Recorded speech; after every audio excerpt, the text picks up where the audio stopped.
Hello. It's a good start. Muted. I muted myself. A lot of people would be happy about that.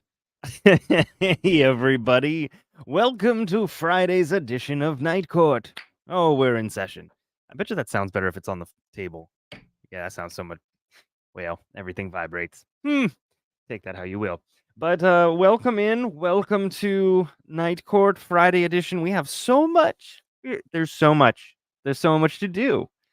First, we obviously continue on with Jodi Arias' trial, which I know some of you are getting tired of, but doggone it, we're going to make it through. This is the first trial that we've done, and we're going to finish it. And the end does include obviously the closings, the victim impact statements, and then Jodi decides to talk directly to the jury. So that's going to be fun, huh? We're not really going to get there tonight, obviously. But I just want to let you know that that's what you have to dread. I mean, look forward to. What else do we have tonight? Well, obviously we have our top 3 video, which I'm going to play here in a second. We have Madlib's Chat GPT, in which I pulled out the blonde wig. And we also will have our very first official Night Court trivia. So our very first official Night Court trivia is going to happen. I will show you where to access the form and how to do that. And totally forgot to make a change to the Google form. I'll have to make that change while we're watching. And that being said, but I'll show you before we do it. So yay! A lot of good things coming tonight, and I did put together like a presentation with the questions for the trivia. And basically, what's going to happen is we'll run through, and I'll explain this right before we do it again. We run through. We'll do the questions, and I'm not going to give you the answers until next Friday. And then I'll give you the answers next Friday, or next Friday, because I want to give people who are on the replay crew some time, or maybe Wednesday. But then we'll do the next batch, right? So fun times. It's going to be a good time.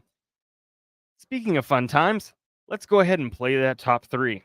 I made some changes to it. Just a few.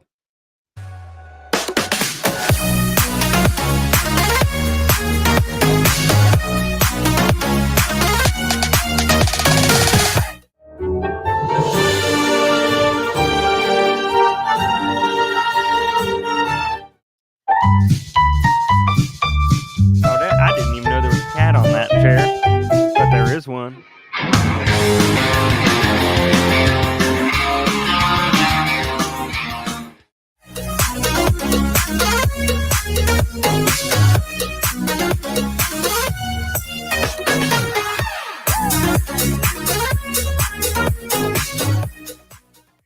Congratulations to you, top 3. Thanks for copping in and showing some love early. Shireen was in there too. So let us not forget. We shan't forget at all. So I'm very, very excited for tonight. There's just so much that we're going to do. What a week. Actually, before we get to like anything else, I want to say thank you. I don't know if she's in the chat right now, but Terry K, I got a notification that I got a package in the PO box, and he was like, I've never had a PO box, but like when they go back there and I can kind of see him shuffling around, I'm like, maybe it's that one. And that was one of those moments where I was like, maybe it's that one. And he literally pulled that one out and brought it, and it was like a big old Amazon box for sure. And there was a lot of stuff in it, a lot of stuff in it, which was awesome. Oh, somebody beat me to it. Hold on, you beat me to it. Hello, Poppy. But there was just so much stuff, so much stuff. So there was well, very nice letters, very nice, well, you know, nice little notes. And a lovely bottle opener, which is kind of cool. I like that. By kind of cool, I mean it's cool. I'm hedging. I shouldn't hedge. It's cool. Um, I'm gonna leave this up here in the office because Lord knows I'm gonna need it. And then also so many things. Um, Terry sent two of these cool mug cups, glass thing. It's chart lady, cult leader, Brandi Churchwell, and brother brewmeister JT Hosack, and on the other side it says drink the Kool-Aid. So that's awesome. I love that. I'm afraid if I put those over there, I'm gonna knock them over. One moment. And then there's 3 mugs that came. Here's one that's I love this. It says tonight we fly. And each one of these mugs has a like a cover to it, which I really like. And then there was this one. There's 2 of these mugs. They have the same phrase on one side that says "True crime and kill." I mean, chill, which I really like. And on the other side, it has Brother Brewmeister JT Brews Crime and coffee, which is not wrong. And I really appreciated the fact that that Terry did another one, but on the other side she put Mrs. Brews Crime. So that was really nice. Terry, thank you very much for sending those. Oh wait, and there was one more thing in there. I just kept digging and there was stuff. But she sent me this too, which I think I was looking at some point and was like, I really like this. But the Witch's Brew coffee bar, stop in for a spill. It's already upstairs. It's already hung up. Well, not now, but it's hung up in our kitchen already. So nicely done. Nicely done. And thank you. Thank you very, very much. I really appreciate it. Those were cool. And I will use them. And I like coffee, even at 11 p.m. So I will use it all the time. For tonight, however, tonight is Friday, and it is brought to you again, I guess Wednesday and Thursday were also brought to you by gin. Um, but yeah, so yeah, this week's been atrocious, atrocious. But I'm glad you're here with me, and I'm with you, and we're in this together. This thing called life. How was everybody else's week? Hopefully it was good. Hopefully, hopefully, um, hopefully you had a good one. I know that some of you have been through some challenges. I've read and caught up on some things. So, if you're going through some difficult times, know that I'm thinking about you. And if you need something, let me know for sure. Uh, did I get new ink? Which one are you talking? No, I didn't get any new ink. I would love to. I would love to, but no, I got my rocket ship. There's a cross here. Which I have plans for, and then the same on the other arm, and then there's one over here, but it's not that kind of show. So, yep, not that kind of show. But seriously, did anything? What kind of? Well, I mean, I guess can't you can collect me, I suppose. You're gonna have to come and get me though. At this point, I think Mrs. Bruce Crime might give me away. She might pay you to take me. But yes, better than last week. But still pushing through. We'll take the pushing through. I'm glad it's better than last week. Even small incremental improvements are good things. So yeah, and again, as usual, as I say, and I say it genuinely. I know I say it a lot, but if you need something, let me know. Just reach out, even if it's an ear. Whew. Yes, Jodi does seem to think it's that show, and we don't really have an option, do we? I mean, I guess we do. We did. We fast forwarded a little bit. I'm on my way. I love that gif of the penguin in the top hat with the suitcase, and he's just like, I'm on my way. Oh, y'all, I appreciate you being here on a Friday. Opposite of the cross arm. Oh, the one on the forearm? That one? Yeah, that one's I have this idea for a sleeve where I will put on my arm the mascots that I have been, in which the forearm is like my first like real mascot that I was. And then I thought I would put like 3, maybe 4 other ones and then possibly some filler. So that was my thought. And then I realized that tattoos cost money and I got kids. So, whoops. Oh boy. Um, I'm trying to think if there's anything else. I think we should probably hop into this trial, and because we're gonna have 2 different stops tonight, one for ChatGPT, one for trivia, and I'll put a poll up that to ask you which one you want first, trivia or ChatGPT, Mad Libs, and we'll go with whatever you guys decide. So make sure you vote. Hit the like button, share it. If you hit that share button, it'll give you an option of where to share it. Share with your friends and your enemies, as long as they're not butts. And we'll enjoy and welcome them. We will. And yes, Jodi, yay, we did. We made it to Friday. I'm telling you, today was getting a little dicey. I didn't know if I was gonna make it. But here we are. It doesn't end, but hopefully it's better now. I guess it depends on what time zone you're in. It's an RA raid. Well, let's get started, shall we? I think we shall. Onward to the trial of Jodi Arias. What a fascinating figure this guy is. Referring to Jodi's diagnosis for PTSD, when did you catch the errors on your report? When I started to prepare for trial back somewhere in November or December, because this trial has been moving forward.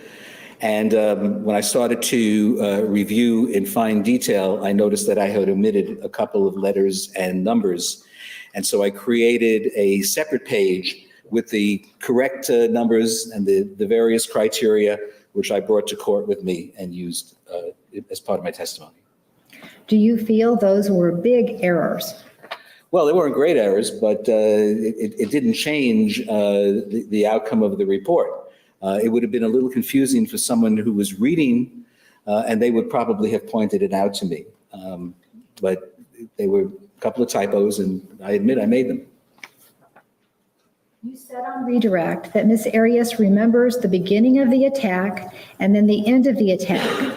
Therefore, she would have a memory of events after the attack ended, such as cleaning up the scene, deleting photos from the camera, putting the gun in the car, and so forth. Correct? No.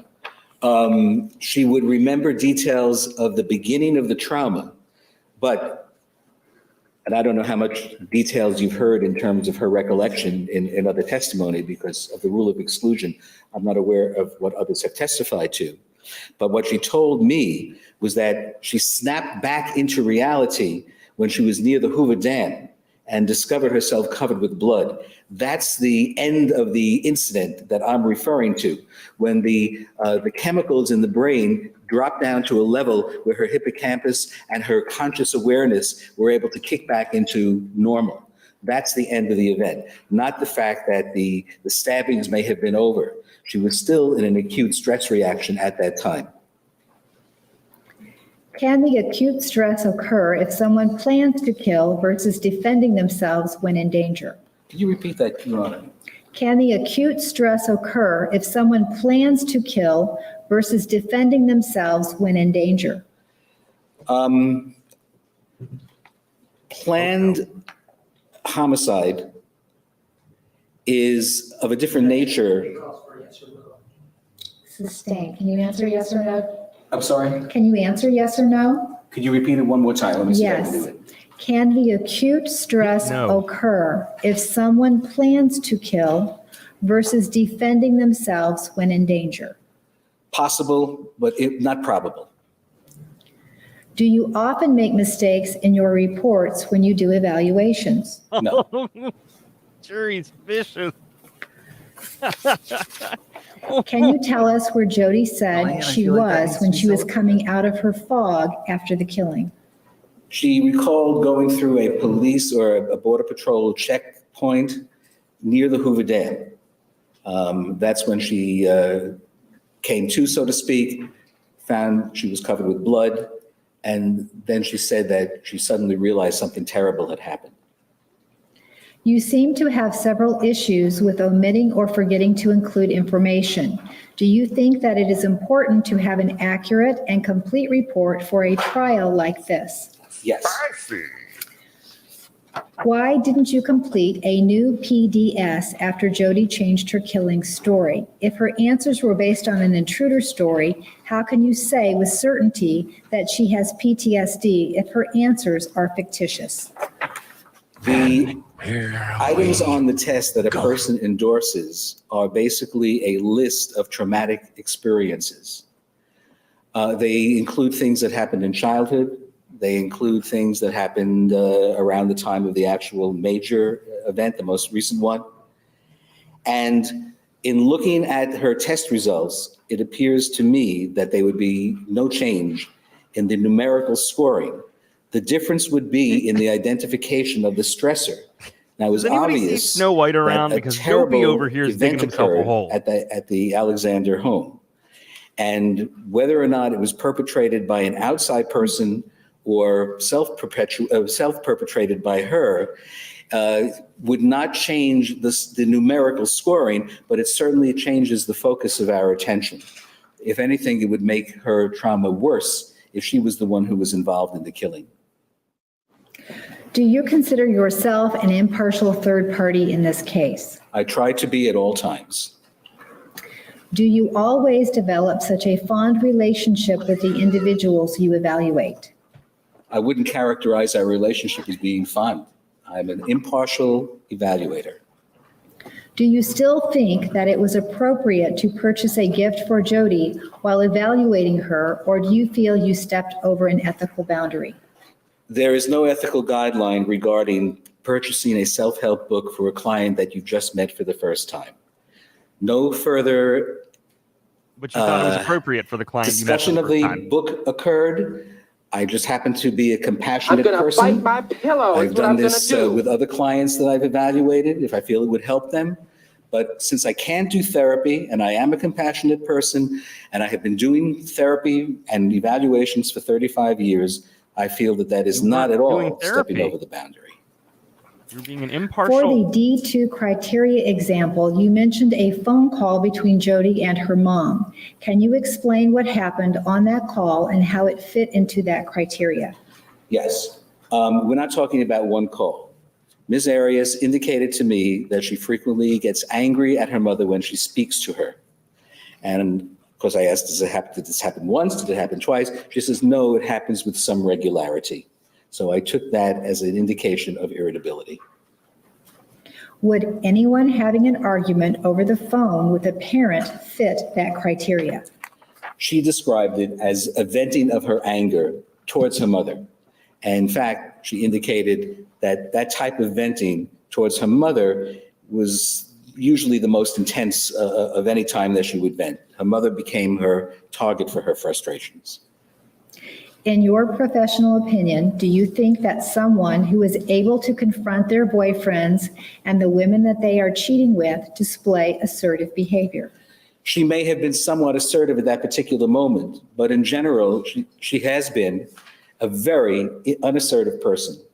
And that example of that is going along with things that she felt were not right for her, but she went along with it because she felt it would make Mr. Alexander happy. A truly assertive person will stand up for their rights, mark their boundaries, and in a rational manner, get the point across that this is not right for them. And if you respect me, you won't do that anymore. She was completely unable to do that. That's a very strong indication of someone who is not assertive.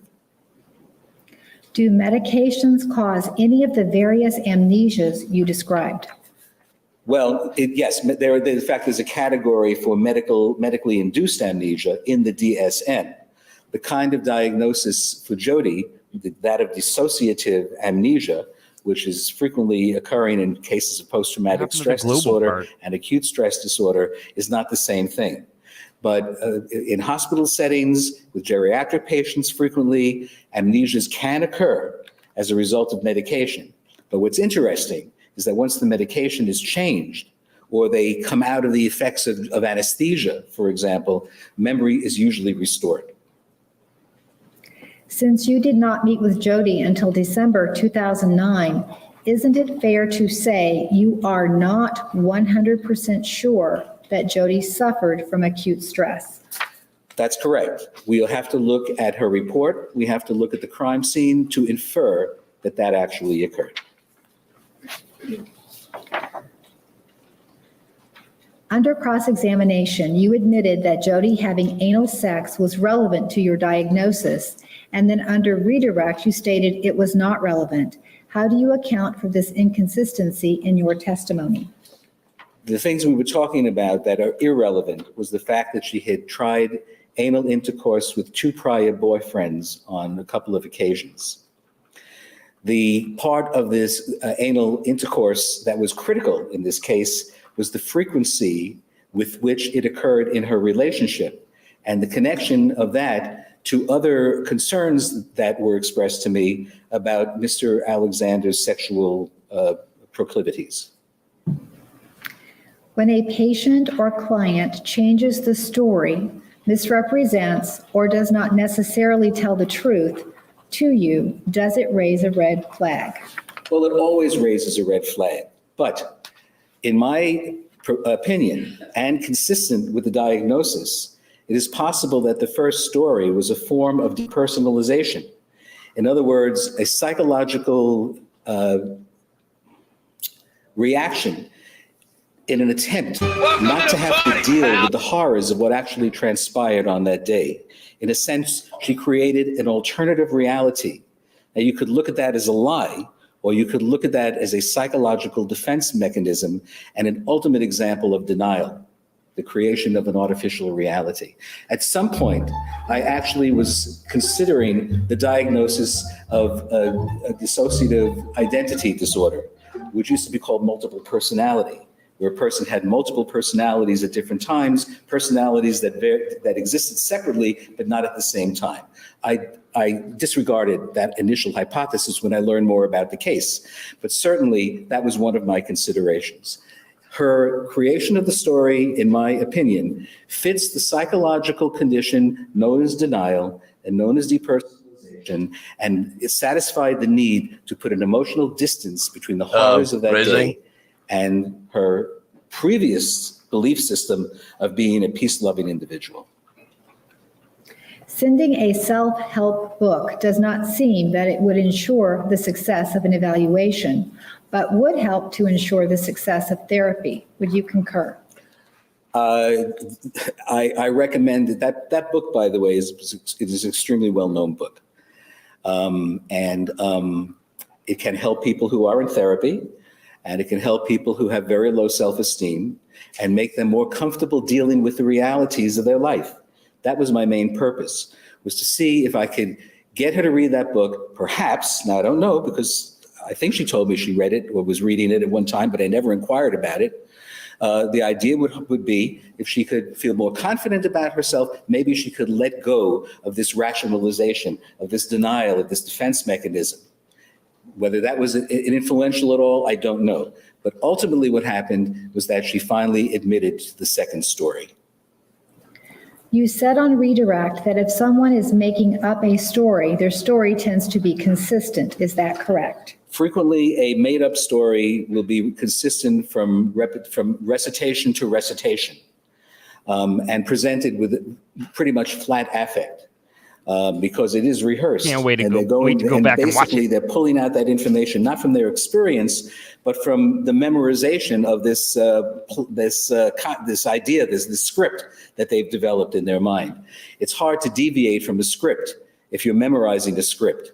So my feeling was that in the presentation, the television interview, and the early interviews I had, there was a certain degree of consistency, but yet almost a mechanical consistency and presented with flat affect, which made me suspicious that the story wasn't actually true. Now, of course, I also was aware of the forensic evidence, which would have made this story impossible. If so, then if Ms. Arias is making up a story currently, wouldn't it make sense that her story is consistent? Could you repeat that? I'm not sure that the question is clear. It's a follow-up to the question you just Oh, okay. answered. You said on redirect that if someone is making up a story, their story tends to be consistent. Is that correct? The second part is, if so, then if Ms. Arias is making up a story currently, wouldn't it make sense that her story is consistent? Yes, if the second story is made up, there would be various consistencies within that story. When it was repeated to me a number of times, more details began to be added to the story. I developed a fuller picture of what actually had transpired. So that to me seemed like a more genuine recitation of what actually had transpired. You stated that you reviewed interviews with Jodi's family and friends as part of her evaluation. Who conducted those interviews? Those interviews were given to me in summary form by the defense team, and I don't recall who did it. In fact, I think it was an earlier defense team that had accumulated those interviews. Are there validity scales on the PDS test? If so, were Jodi's validity scores out of the normal range? There are no validity scales on the PDS. Does your code of brown ethics suits do or when they any other poop themselves, you guideline can't explain tell. what you are to do if you believe someone to be suicidal or a potential harm to themselves? If so, what are those guidelines? Well, the guidelines are to inform the closest people to that individual. Obviously, Jodi was in jail at the time, jail authorities and so on. But her discussion of suicide did not have any plan associated with it. And she said that she had been assuming that she would have committed suicide at some point along the way. It's one of the things that she said. I did not see any plan. By the time that I got to her, she was not suicidal. She claimed to have been feeling that way early on in the experience that she had. And I didn't get to see her until many months after she was incarcerated. Can you review your notes regarding Jodi being tied up by her hands and feet and Travis climaxing as he cut the rope? Was this the day of the killing? There was one incident on the day of the killing, yes. Why do you believe Ms. Arias' self-esteem was very low early on Is in it her your relationship birthday? with Travis, since this is well before the time period that you evaluated her? Well, from things that she told me and from her writings, but primarily from things that she told me. Her description of the nature of the relationships that she had with men, her description of herself, the fact that she viewed Mr. Alexander. Yeah, Artie, is it your birthday? It is. Everybody's saying happy birthday. Happy birthday to you. Happy birthday to you. Happy birthday, dear RTB. Happy birthday to you. And now for something completely different.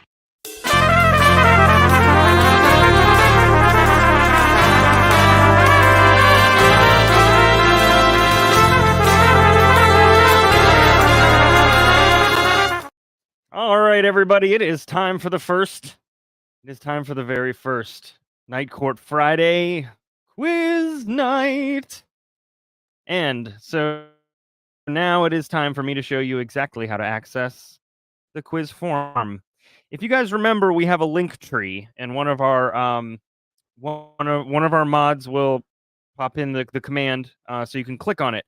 On our link tree, we have a new button, and the new button is Night Court Quiz Party. And so our link tree looks a lot like this. And if you scroll down underneath Night Court, you will find the Night Court Quiz Party. And if you click on that, even on your phone, you will come to a form. And the form is, well, it looks just like this. You should not have to enter your email in. However, it is important for you to enter your YouTube screen name. And then also what date the quiz was given. That is going to help me to sort when I score. And then Under each question, there is a blank place where you can put an answer. The quiz tonight are multiple choice, and it does indeed focus on true crime. Some of them are easier, some of them are more difficult.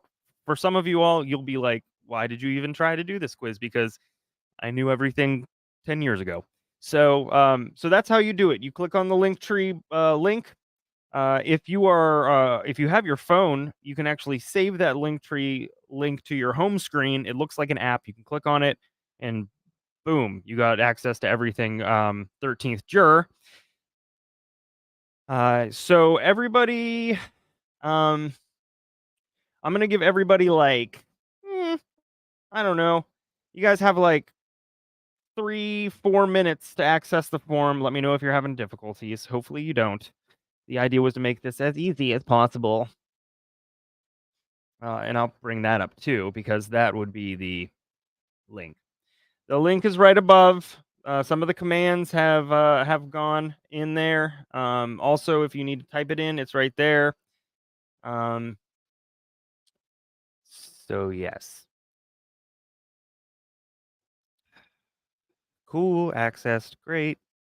If you are logged in on your phone to like Gmail, it may actually show your Gmail, but I don't collect the emails, so you don't have to worry about that. I have it set so that it will not collect emails because I didn't want anybody who didn't have like a Gmail account or whatever not to be able to fill this out. I needed to make this accessible to everybody. Now, yes, you can. You can, Angie. You can also use a piece of paper and then transfer it over to the form at the end of the night. I'm not going to give the answers away tonight, so you can do that absolutely. Remember, this is honor. This is on your honor. This is the honor code. I'd prefer if you didn't look it up. I'm not revealing the answers because I'm not saying anybody's going to change it, but honor code. So, yeah, Google Forms will always show an email if you're logged in, but I'm not going to take it. Yes, Angie, mods can play. Absolutely. This is something that we made up. I made up on the fly after, was it Kelly who suggested it? I think it was. Kelly, yeah. Kelly, I think it was you who suggested the quiz, didn't you? So yeah. What am I sipping on? Well, plastic ice cubes so that they don't melt, and gin. And that's it. There's nothing extra in that at all. So, no, don't type it in here because what's going to happen is every month there is going to be, depending on how many or whatever, we're going to have a winner each month. So we'll do quiz night every Friday, and there will be a winner each month in terms of trivia. And then those winners at the end of the year, 12 of them will go on to the basically the finals. And I will work on figuring out something monthly for our quiz winners, and then we will put something together for the end of the year. So don't put the answers in the chat, please, for the benefit of you who might know the answer, but also everybody else. Julie, we haven't gone over them yet. I was just waiting to make sure everybody could either get a sheet of paper, get their whatever you might have. So, yep, plastic ice bulbs and gin. That's what Kiss said. It's plastic ice bulbs and gin time again. All right. No, there are no questions. You are correct, Dean. There are no questions on that form. That form will be used throughout. It's never going to change. The questions are going to be up on the screen for you all. All right. And this is like mid-low shelf New Amsterdam is what this is. All right, here we go. Here we go. Let me get rid of this banner. And your first question. And I'm going to need to move myself. This is a warm-up. Which Beatles song inspired Charles Manson's delusions about a race war?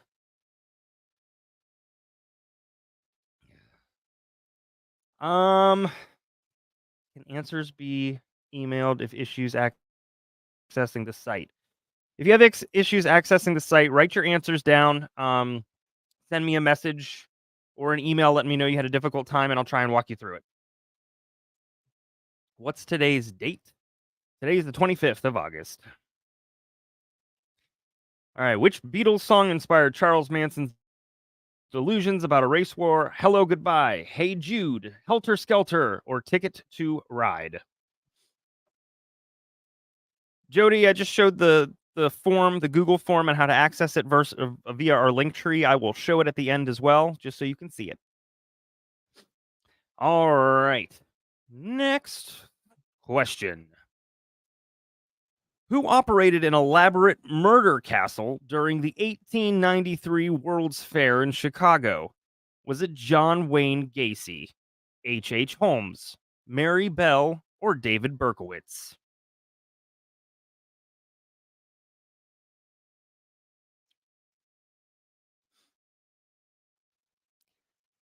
Who operated an elaborate murder castle during the 1893 World's Fair in Chicago? I think we need a little bit of music. That's what I think. Let's see here.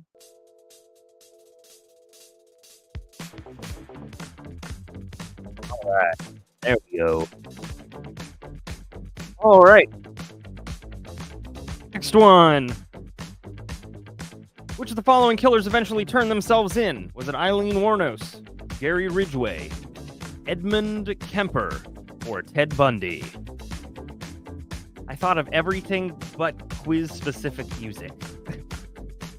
Next time. So which of the following killers eventually turned themselves in? Eileen Wuornos, Gary Ridgway, Edmund Kemper, or Ted Bundy?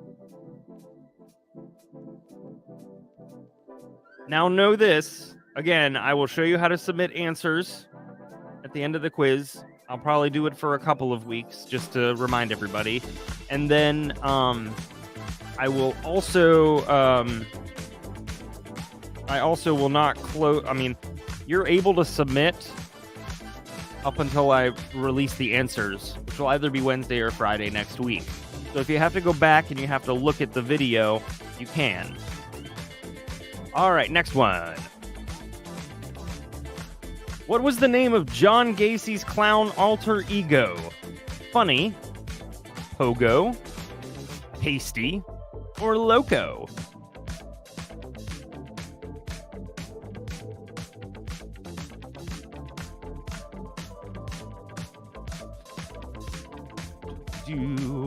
Got nothing to be scared about. If you feel bad about knowing it, know that I pulled these out of my head, and I did not look them up. So yes, what was the name of John Gacy's clown alter ego? Funny, Pogo, Pasty, or Loco? Next. What did the son of Sam claim was giving him orders to kill? His dead mother's phone, his car, his neighbor's dog, or his alarm clock? And while you are answering this one, know this, know that. Know this, know that. Know that not every week is going to be true crime related. Sometimes we'll have songs. Sometimes we'll have videos. Sometimes we'll have pop culture, history. I'll do a little bit of everything. Sometimes there'll be a mix of all things. All right, what did the son of Sam claim was giving him orders to kill? His dead mother's phone, his car, his neighbor's dog, or his alarm clock? Your mother was a hamster! All right. Who helped authorities profile the Green River Killer while in prison? Was it Jeffrey Dahmer, Eileen Wuornos, Ted Bundy, or Edmund Kemper?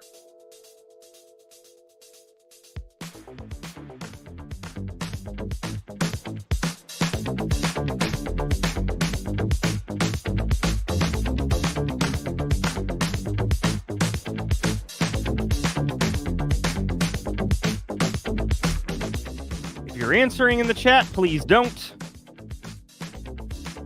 We have a Google form to answer. Don't give everybody the answers.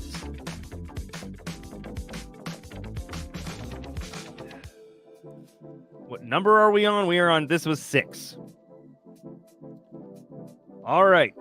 Next question. True or false? One of Jeffrey Dahmer's victims escaped but was returned to him by the police. True or false? You are not wrong, Dean. You are not wrong. He is one massive question mark. I see what you did there. So true or false, one of Jeffrey Dahmer's victims escaped but was returned to him by police. Welcome to the party, pal. All right, question 8. What year was the first woman selected for jury duty in the United States? This one I did not pull out of my head. 1870, 1923, 1945, or 1964? I'll go over this. I'll go over it afterwards as well, and I'll let you know. So just write down your answers. If you came in late, you can still answer. You might, because I'm not going to reveal the answers until next week, so you can go back on the replay crew, check the questions, and then answer the full quiz. That's the joy. So what year was the first woman selected for jury duty in the United States? 1870, 1945, 1923, and 1964. I will make sure that I add something from Wales. And England. And yes. Of course you can. This is a challenge by choice. You do not have to fill out the form or participate in the like scored trivia. Hi, Brandi. We're doing night court trivia right now. All right, next question. This is number 9. What decade did Robert Ressler popularize the term serial killer while in the FBI's behavioral science unit? 1960s, 1980s, 1970s, or 1990s?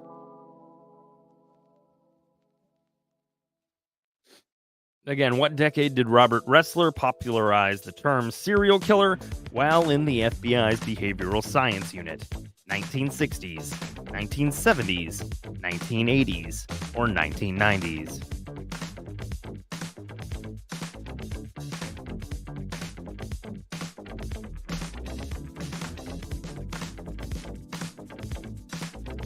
If you're answering in chat, please do not. I'm going to have to put on every slide. Don't answer in chat. All right. And the last question is, Gypsy Rose Blanchard, who pleaded guilty to second-degree murder of her mother, Dee Dee, was a victim of what psychological disorder? Conduct disorder, Ganser syndrome, histrionic personality disorder, or factitious disorder imposed on another, or FDIA? So she was a victim of what psychological disorder? Conduct disorder, histrionic personality disorder, Ganser syndrome, or factitious disorder imposed on another, or FDIA?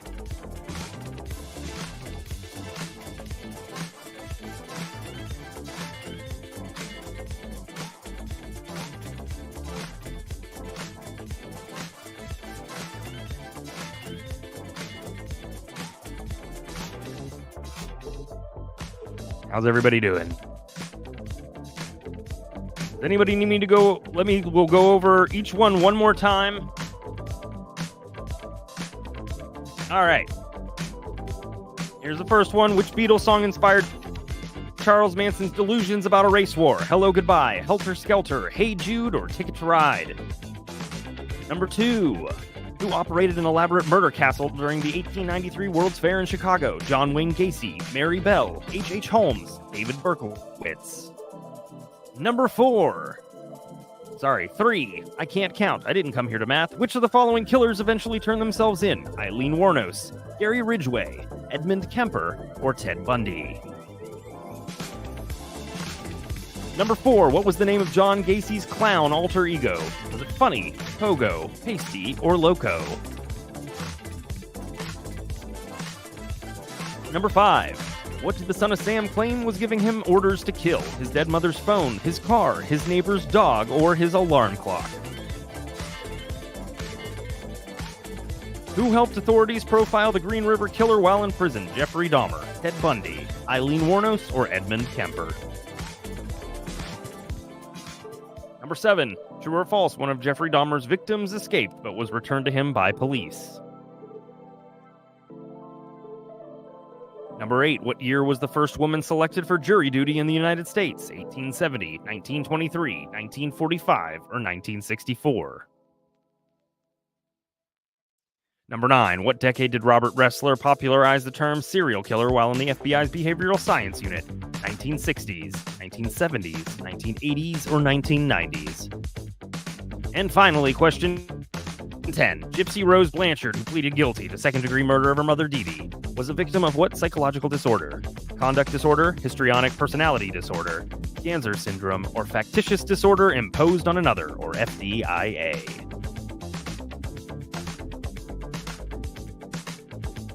All right.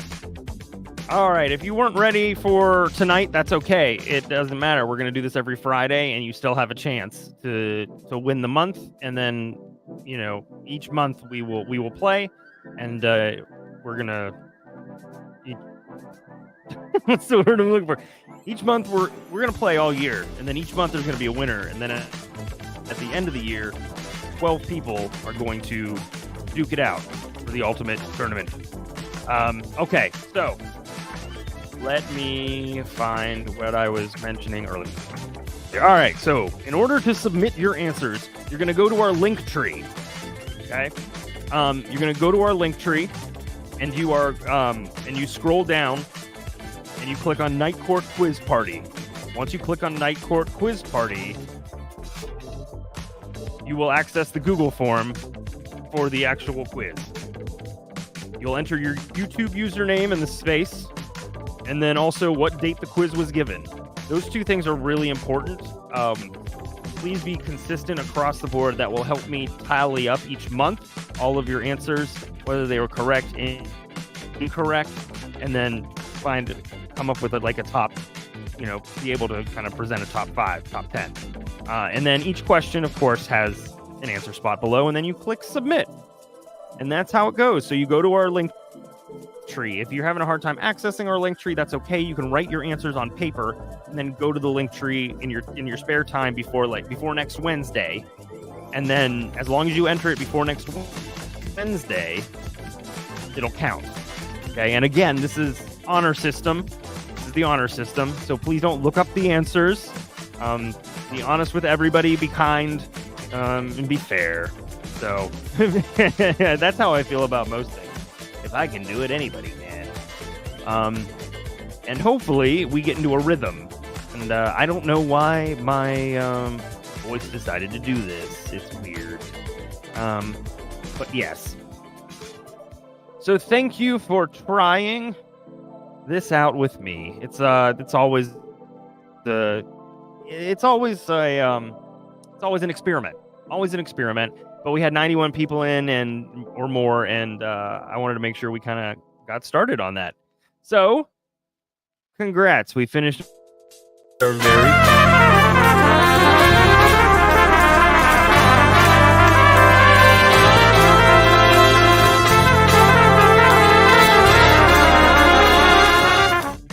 Xander, and these were her words, a better class of guy.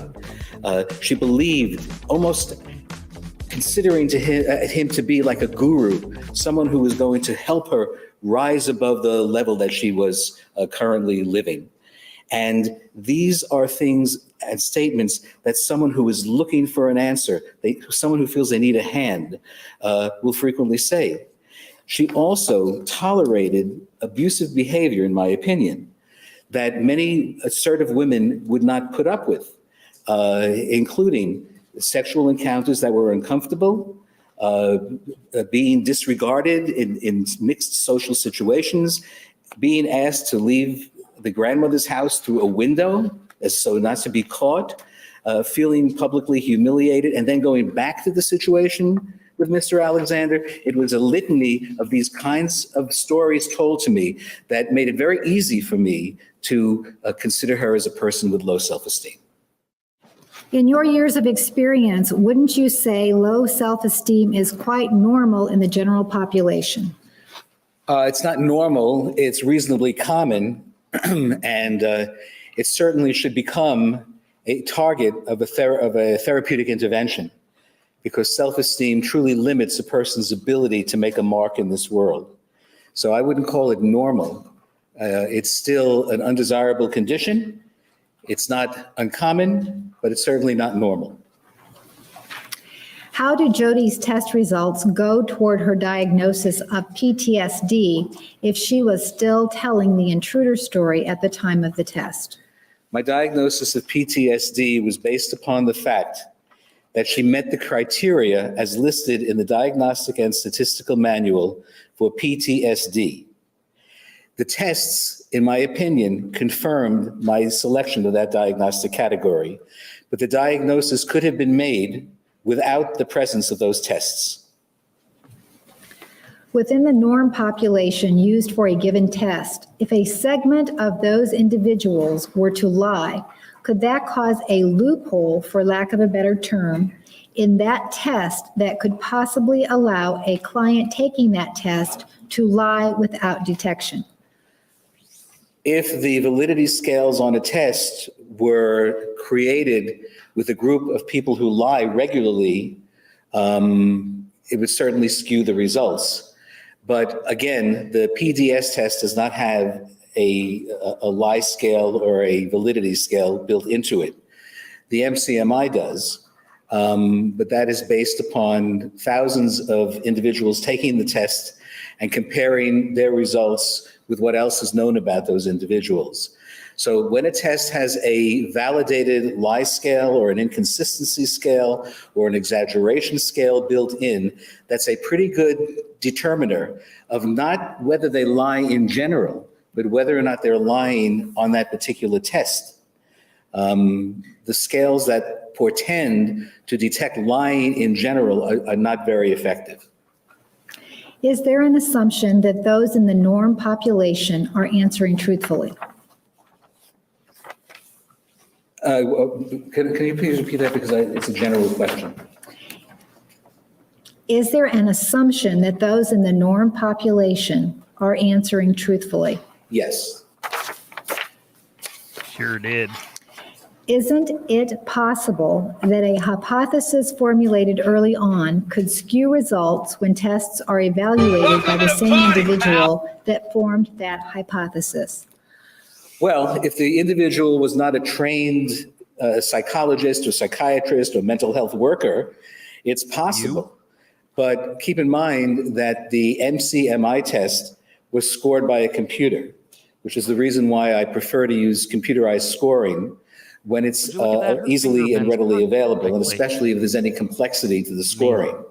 And that way it serves as a second opinion to my decision-making process. The PDS can be scored by a computer program, but it's also available in a hand-scoring version. And because I don't use it as extensively as the MCMI or the MMPI, I chose to score it manually. It's originally from Jersey. The test is constructed in a way that there are no decisions that I have to make in scoring that test. It's the client who writes down a number which corresponds to the degree and intensity of a particular trauma. I don't go ahead and change those numbers. Yes. I simply add them up, and the numerical value is what determines whether or not the diagnosis can be made. So there's very little room for error or bias in that type of a test. Much easier. Could that hypothesis affect or color how the evaluator reads or interprets tests, answers in interviews, interprets crime scenes, etc.? The hypothesis that a evaluator makes is constantly changing based upon the availability of additional information. If a person's doing therapy, the hypothesis that is made is much more fluid because you are interacting with the individual and you're attempting to make some changes in the way they think or the way they behave. But in an evaluation, you may have an initial idea as to where it's going, but that should never guide your outcome. If anything, it may help you select the tests that you want to use for confirmation, But if you are a properly trained individual with the proper experience, it should not matter what your initial hypothesis was, as long as you don't take that hypothesis on and on and on and are unwilling to change it if the data shows that your hypothesis was incorrect. In other words, you don't get attached to your first ideas, your first guesses. Based on the dissociative amnesia article, would you agree that 3 to 8 people out of 100,000 people studied is a very minute number? That actually is referring to the transient global amnesia article that I was referring to.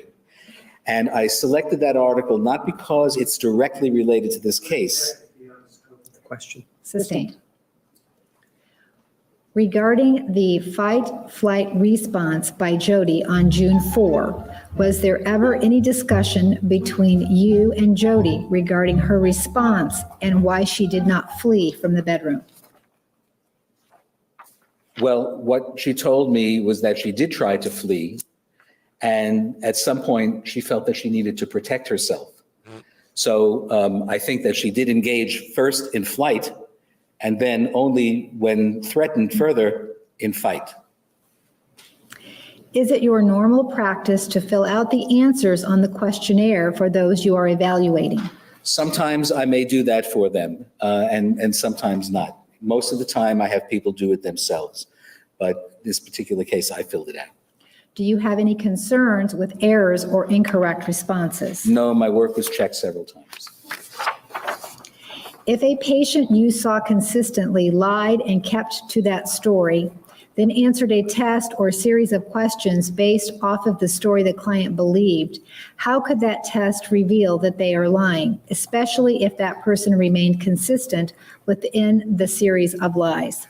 Well, if we were talking about the PDS test, that test result is not based upon the actual nature of the trauma, except for the case of the trauma being identified as a therapeutic goal. But a person who is evaluating their own level of stress for particular types of experiences they've had throughout a lifetime, you would find that it is somewhat irrelevant as to the exact nature of the stress, knowing that a stressor had occurred. In other words, the responses on the test are not so much to the actual stressor or the details of the stressor, but whether or not they have faced situations in their life where they have been under stress. That's what you score, and that's what you calculate. You stated that Jodi answered number 13 on the PDS test the way that she did because of repeated physical and emotional abuse from Travis, and she explained this to you in your session after she took the test.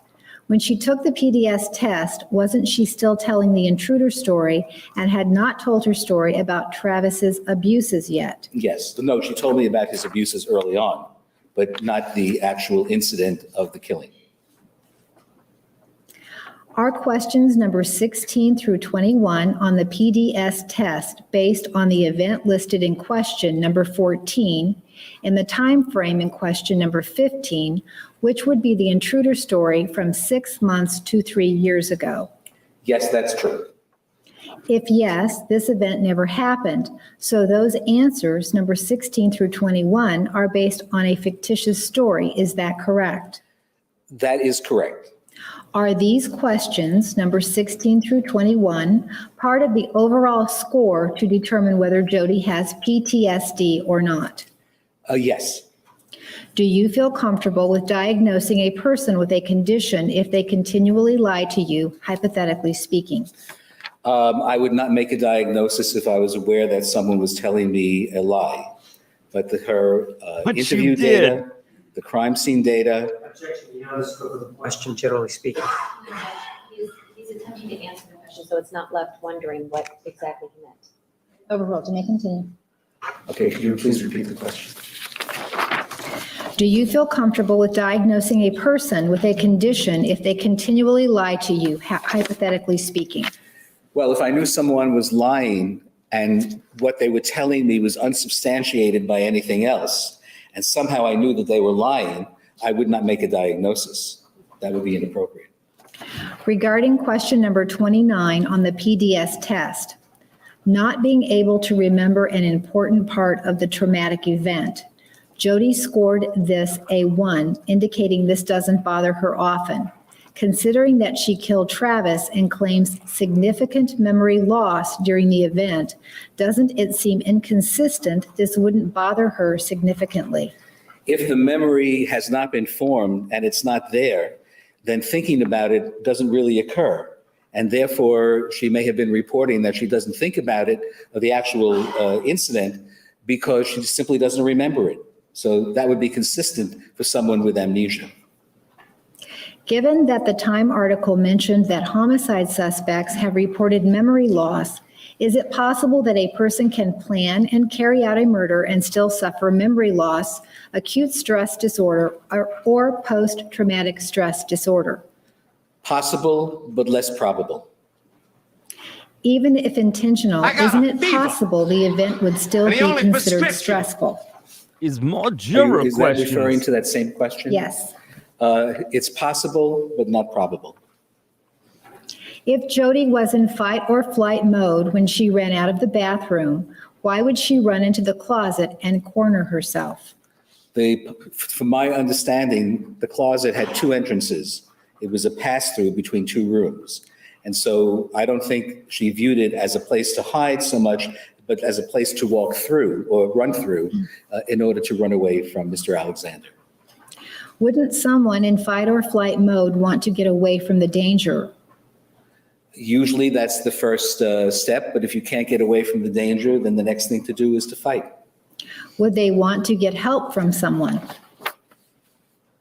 Well, I think based upon the intensity of the trauma, if one's life is being threatened, I suppose that if there was somebody in the adjacent room to call, maybe that would have resulted in a shriek or a shout. But she seemed to have been there alone with Mr. Alexander, and this is all going on in milliseconds. She survived on a mechanical basis, an instinctual basis, and the way she handled it was the way that came out of her. Again, to make a phone call or to run out the house if you can get away, running for help takes longer. And while that's possible that someone may be able to do that, apparently under these circumstances, Running away takes that was not longer an than shooting alternative. somebody in the head. Yep. Are you able to state that Ms. Arias had either PTSD and/or acute stress disorder before the incident on June 4, 2008?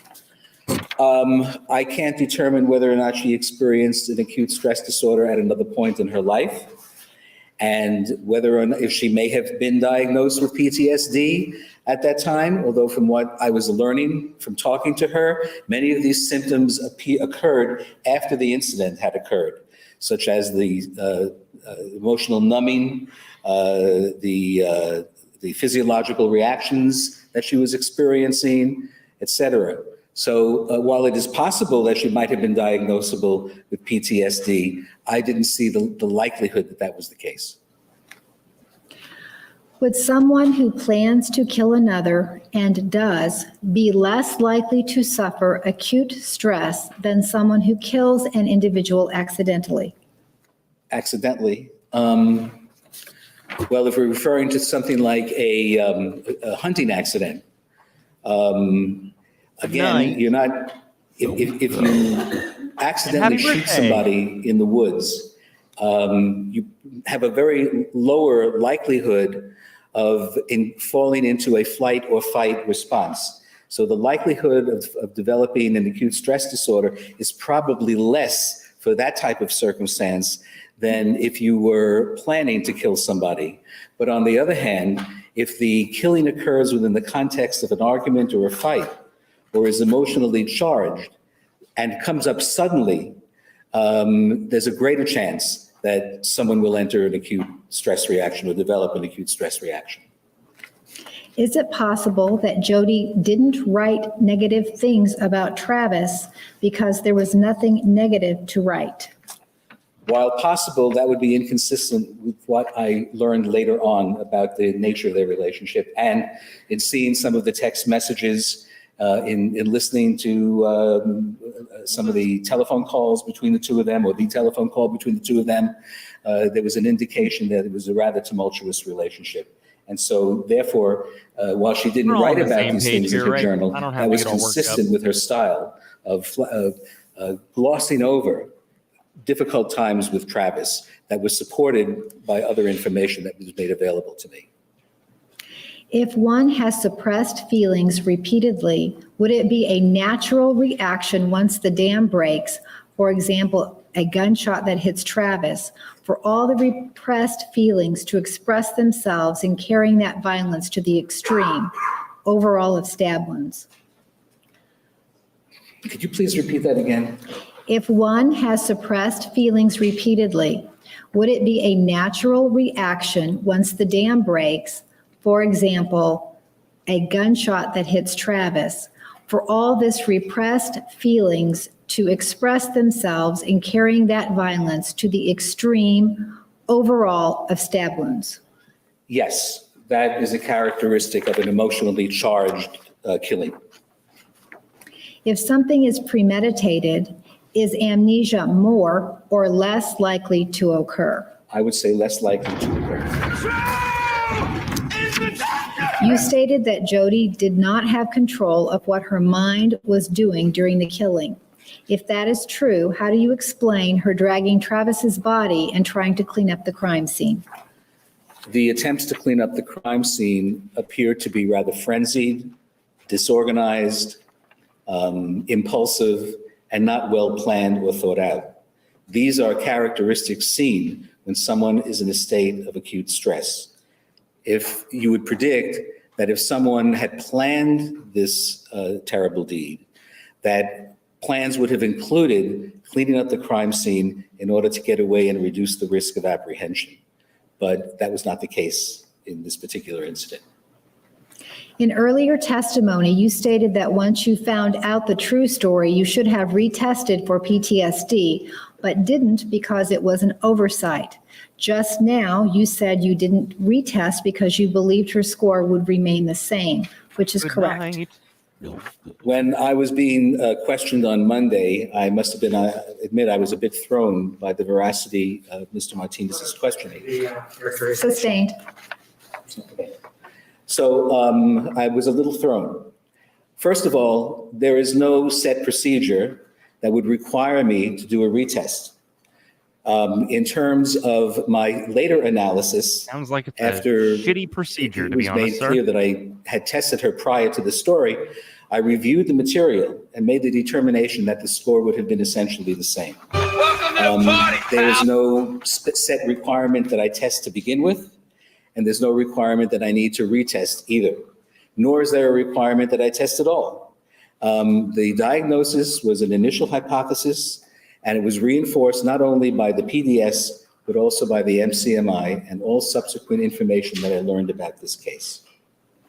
Was there anything in the book you gave Jodi that would alter her responses to test questions or your questions? No. Yes, the poem I wrote on page 58. How can you be sure that Jodi did things to please Travis when you didn't have a chance to speak to him? Could you please repeat that? How can you be sure that Jodi did things to please Travis when you didn't have a chance to speak to him? Well, I reviewed text messages, emails, her writings. I listened to a tape that was made between the two of them, and it indicated to me that she had a very weak response to what many experts or individuals would view as abusive behavior. How do you know that she didn't kill Travis out of jealousy? How do I know that? Only from writings and a conversation that they had, for example, on the phone, where they were discussing the fact that they might be marrying other people. Her writings did not indicate a strong degree of vindictiveness. She, in fact, was planning to visit another man in Utah on the day of the crime because she was hopeful that a relationship might start with him. Brandi. Not the typical thing And that RA. an overly jealous person They were tag teaming. would do. Is it possible that she was a little jealous? Of course, but I don't believe, based upon what I've read, that that was the predominant emotion. Are acute stress and PTSD the only diagnoses that would present the criteria in the DSM-4 book, or do those criteria appear in other possible diagnoses? Some of the criteria may appear in other diagnoses, but the only place the PTSD diagnosis constellation appears is in the section of the DSM that defines or describes PTSD. While the diagnostic criteria for an acute stress disorder are similar, they are not identical, but they do have a great deal of overlap. But by and large, if a person meets the criteria of PTSD, it's unlikely that any other set of criteria would be met in full. Now, one of the characteristics, for example, of PTSD is an elevated anxiety level. That could also diagnose the individual with an anxiety disorder, which is in essence what I did. Ladies and gentlemen, do you have any other questions? It appears there is one additional question in the basket. Are there any others? Counsel, please approach. You just stated that Jodi's physiological symptoms did not appear until after the event on June 4, 2008. Did she ever talk about those type of symptoms occurring prior to June 4, 2008? She did indicate to me in one of our conversations that there was a time when she and Mr. Alexander had an altercation. And I believe it was the altercation when he purportedly pushed her down to the ground and choked her. From that point on, she said she would fear him at times, especially when he got angry, and she would begin to either shake or have sweaty hands. But but those symptoms began to occur with greater regularity after the actual killing incident.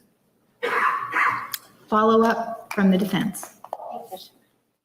You were just talking about the physiological symptoms that she reported. One of those the shaking or tremors. Yes. And did she talk to you about those? Why did those occur? Why did those begin to occur? She indicated to me that they occurred after an incident with Mr. Alexander when he pushed her down and choked her. And from that time, his anger became associated with fear, and she reacted. One of the reactions was to experience the tremors. Sorry. All right.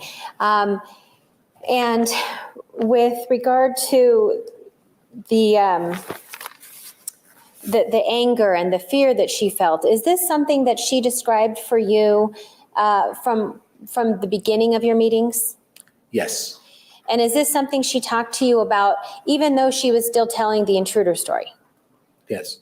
Okay. So when you first met with her, was she being forthright to you about beginning to talk to you about the relationship with Travis? Yes. I reused another word. Overruled. Yes, she began to describe details of the relationship with me from the very beginning of our contacts. All right. And then after, when she told you what she says actually happened on June 4th of 2008, did you still talk to her about her relationship with Travis? Yes, because they were additions to what was being told to me. She had made that breakthrough and was revealing more to me at that time. Okay. Good night. You were asked the question about how can you be sure that she didn't kill him from jealousy. Do you remember that question? Yes. And you talked about some of the things that that supported the idea that there was no jealousy involved. Is that right? Yes. Did you listen to a tape recording between Mr. Alexander and Miss Arias? Yes. And in that tape recording, did they discuss marrying other people? Yes. Did they discuss whether or not Mr. Alexander was actually going to go to Cancun? Yes. And when they're talking about Mr. Alexander going to Cancun, did Miss Arias ever say anything negative to Mr. Alexander on that tape? No, she did not. Did she ever on that tape express any dismay that he was not taking her? No. You said you reviewed journal articles as well, right? Yes. And in her journal articles, do you recall her speaking that, he means specifically about Army is- Mr. Alexander not being the person to marry? Yes, she did mention that in her writings. And Did she talk about that they were going to move on from each other and marry their own people? They did say that what she said that in her writings. And what I mean is marry different people. Marry different people. Okay. You said that she was, the trip ultimately starting on June 2nd she was talks out of her butt a lot, she was so going to visit maybe. another man. Yes. Were you aware through text messages and speaking with Jodi, were you aware that she was already cultivating a relationship with this other man? Yes, I'm aware of that. And was she speaking with him through text messages and phone Yes. calls? It's been 84 years. And she was doing this prior to the trip to Utah, wasn't she? Yes.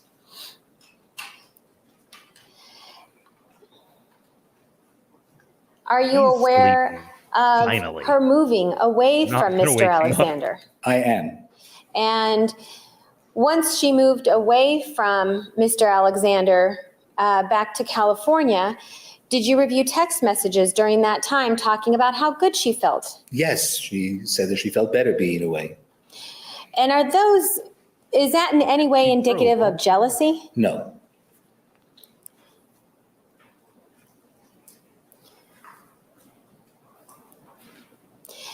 You just were talking to us about being thrown during testimony, talking about the PSD test and whether or not you should have given it again. When you had some time to review the answers on the PSD test, knowing what Jodi tells you happened on June 4th of 2008, do you have any concerns that PSD test would have come out not supporting PTSD? No, I believe that there's an extremely high probability that the score would have remained the same. Is it possible that the score could have been higher? It could have been. And with the PSD test, is the concern what the facts of the trauma or whether there is a trauma?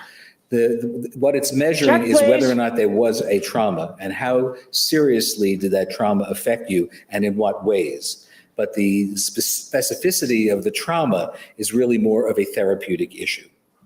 Given the fact that both were terrible, the original story was bad enough, but the real story was even worse. So you would anticipate that the trauma would have been even greater. And is there any doubt in your mind that she suffered a trauma on June 4th of 2008? No doubt whatsoever. And so if she suffered a trauma on June 4th of 2008, the answers on that PSD test, are you confident in the results? I'm confident enough for the purposes I used the test for, which was basically to confirm my decision to diagnose her with a PTSD diagnosis. And you talked a little bit about that. You talked a little bit about making a hypothesis first. Yes. Do you remember that? I did. All right. So,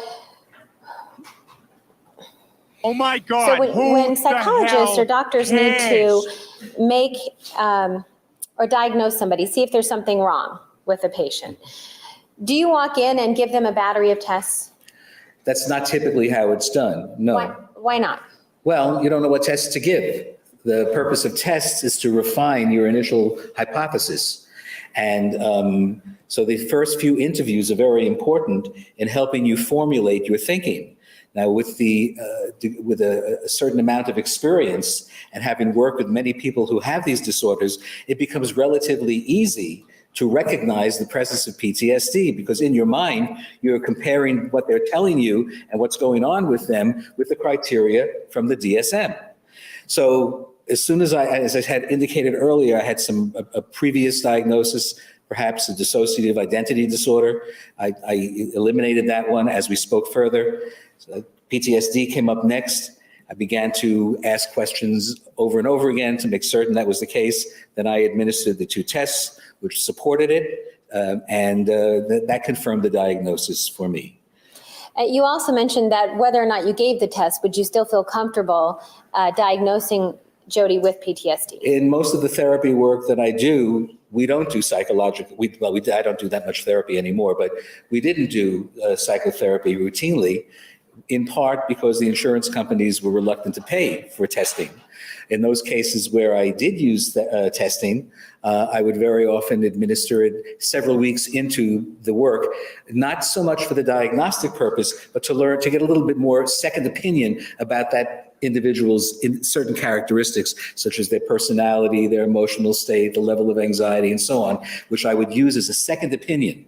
Because when you do psychotherapy, you work on your own, you're pretty much on your own. And in order to reduce the risk of bias or heading off in the wrong direction, the use of a psychological test can serve a useful purpose. Okay. You talked about experience, and that experience is helpful when talking with a patient or a client about when they're talking to you about their experiences and their symptoms. Yes.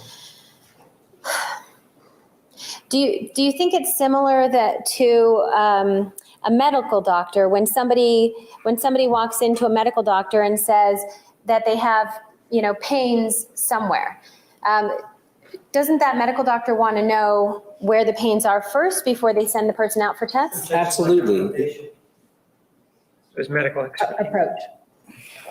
In times past, when you have visited a doctor,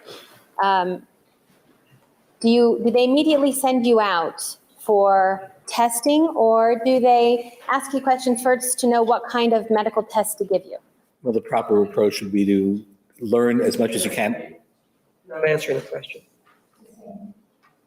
When you visited a doctor, generally speaking, when you've gone to a doctor, do they want to know what your symptoms are first before they send you out for maybe an x-ray or something? Of course, yes. Okay. And is that similar in the world of psychology? Yes, we ask for the presenting problem or the issue that they would like to deal with in therapy. And if we feel that testing is appropriate, we might order a test. Certainly, we would delve into an area that is of greatest concern to the patient.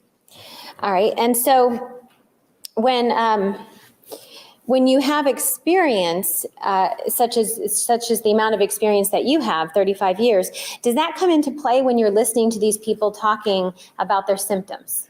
Absolutely. A well-experienced physician, psychologist, is able to listen to the story of the patient and probably with greater clarity have a better idea as to what the problems are with that individual, because they've seen it before, they've heard it before. Now, your diagnostic procedure doesn't stop there, but at least you are probably likely to more quickly zero in on the actual problem of the individual because you've heard it hundreds of times before or dozens of times before. And I noticed that in my own practice as well. Okay. You were asked the question, in a fight or flight situation, why would Jodi have run into the closet versus running out the door? I'm going to end this poll and try another one. Hold on. In that type of situation, when a person is in fight or flight, are they able to make higher level decisions? You know, the better analogy, I think, the best analogy for what happens during fight or flight is to imagine an animal who is frightened, running away from the source of the fear, and then finding itself cornered, fighting back. And this is going on without a lot of conscious planning and decision. And when a person is in a fight or flight state, the old part of the brain, that central core of the brain, is what predominates, because the cerebral cortex, the area of the brain that's responsible for our higher level thinking, is not functioning properly. I'll do that if you guys want me to. So the first thing to do is to put distance. That's the first built-in instruction. Put a distance between the negative situation and yourself for safety. So you run, you flee. Which direction do you go? It's hard to determine that. Okay. You have spoken. The jurors have spoken.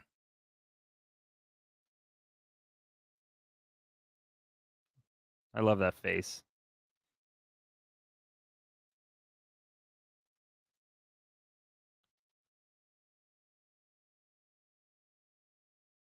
PTSD, does that remain the same as well? That's right, yes. All right, thank you. No further questions. Mr. Martinez. Sir, one of the things that you told us with regard to the PTSD was that the other time was that, well, yes, I would have administered it had I thought about it, right? That's what you told us, right? I did say that. And sir, with regard to that, you also said that you provided us with some raw data, right? Remember questions being asked about the raw data in that particular test? That particular Well done, test? everybody. Well done, we The made it. PDS test? Yeah, let's go. Okay. Do you remember that? I did not supply the defense team with the raw data. No, I'm not asking about that. Do you remember that you made a comment about lawyers coming in possession of raw data? Do you remember that during a question from the jury? Well, we discussed it, Yes yes. or no? Yes, we discussed it. And with regard to that, you said it's because they wouldn't understand it, right? You said that, right? Well, that's one component. Sure, but you said it here in court, right? I don't recall specifically. Objection, Judge, beyond the scope, may we approach? You may approach. There is raw data that's associated with the PDS test, correct? Yes. Let's take a look at that raw data. So this is Exhibit 550.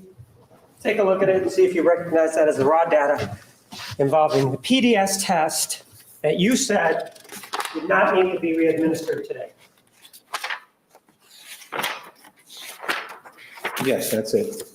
And this one actually contains the little circles filled in, right? Yep. Move for the admission of Exhibit 550.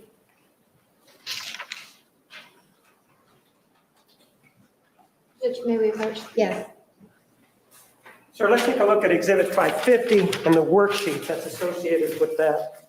If you take a look at it, at the PTSD diagnostic criteria A through F met. Do you see that question there? Yes. Do you see the number of symptoms endorsed? It says maximum 17. You see that? Yes. And it says 17 there, doesn't it? Yes, it does. Let's take a look at the other one that you provided to me on a separate date back on March 18th of 2008. I'm sorry, Here we go. 2013, this year, Exhibit 535. Let's take a look at that. This is Jodi Arias. You see that? Same question, post-traumatic stress disorder diagnostic criteria, A through F met? Yes, I Question. scored that twice. Sir, numbers are different, aren't they? Yes, I scored that twice. Stupid does, sir. The ultimate shade of it all. You're making all of these changes, aren't you, sir? No. Sustained. Sir, that's a change, You sit on the throne isn't of it? From one- lies. Yes or no? I rescored it twice. Yes or no, that's a change, right? It's a change. And you only disclosed one of the changes, didn't you? Objection as to disclosure, Judge. These weren't disclosed to begin with. Sustained. Sir, the numbers do not coincide, do they? That's correct. I scored it twice. And sir, you did tell us though, that with regard to this particular test, there was no need to re-administer this PDS test because in your opinion, if the new information came out or the changed information came out, well then, to you, she would have exhibited more of the traumatic events or a higher score. Do you remember testifying to that? in I response? suggested that, yes. But sir, if we take a look at exhibit number 550, You can't handle the truth. isn't she already at the maximum 17? How could she possibly go higher than 17? I don't recall, and I don't know that I have a date on there, but what I did was that I calculated it Sir, twice. And I counted. Judge, he's being non-responsive. No, Judge, he's trying to answer the question. Thank you. I had misplaced that particular worksheet. And in preparation for testimony, I decided to rescore it. And I rescored it, and the score may be different by a point or two, but both scores meet the criteria.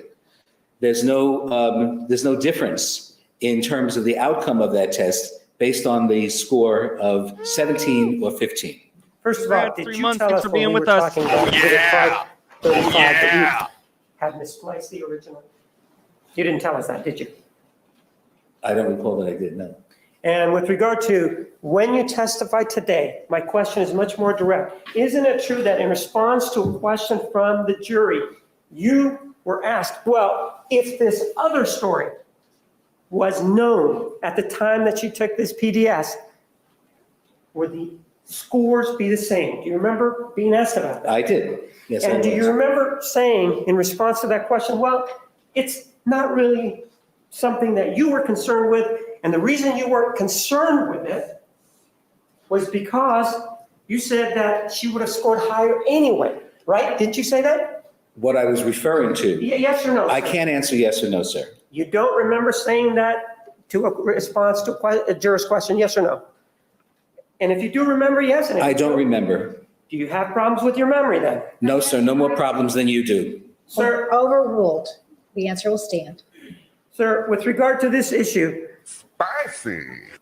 have you conducted a diagnostic test on the prosecutor? No, I have not. How would you know about his memory problems if he has any? I'm not saying that you are. Sustained. Sir, one of the things that you told us was that you were, when you went to see the Congrats. defendant, one of the things that happened was that you gave her a book, right? That is correct. And you said that you were a compassionate man. Do you remember saying that in response to a jury? Yes, I have been accused of that by many. I'm not asking you if you've been accused of anything.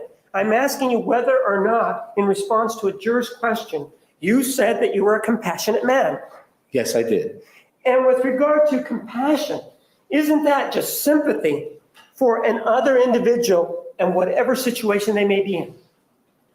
Perhaps. Well, no, you're the one that used the word compassion. Well, I'm not sure that compassion and sympathy mean the same thing. Well, perhaps if we take a look at a definition from Webster and see whether or not it coincides with yours, all right? Okay. Take a look at exhibit number 551. You don't have to There's a couple like of how he definitions does of compassion, it. That he does it's brilliant. Yes, I see that. okay? Yes. If I may have it back.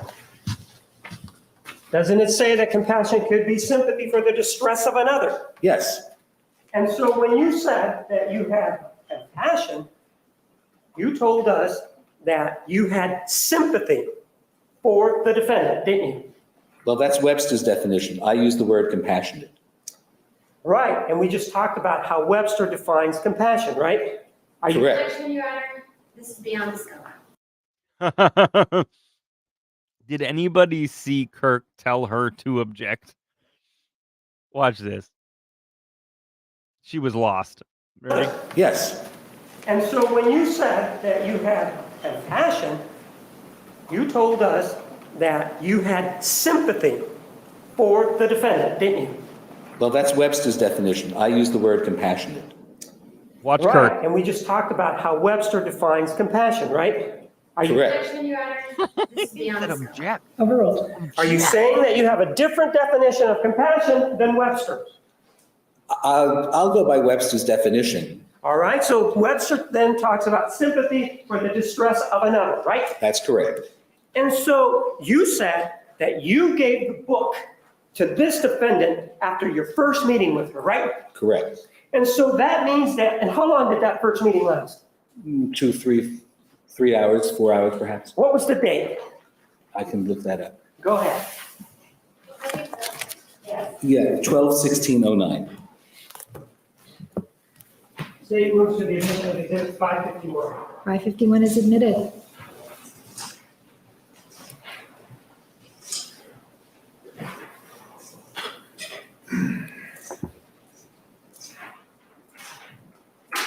Oh, sir, don't rip that away from her. Take a look at the definition.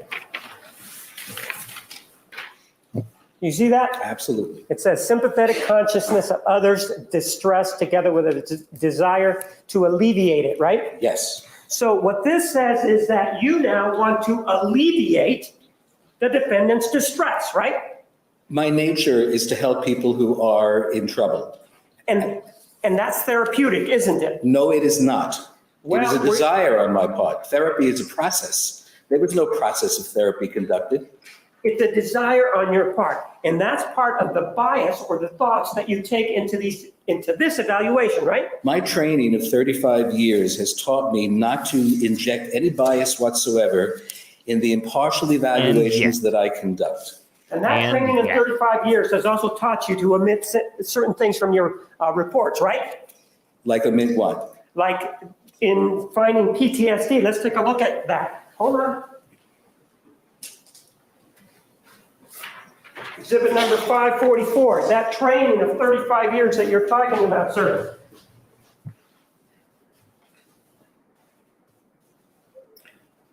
Didn't that training of 35 years teach you to be accurate?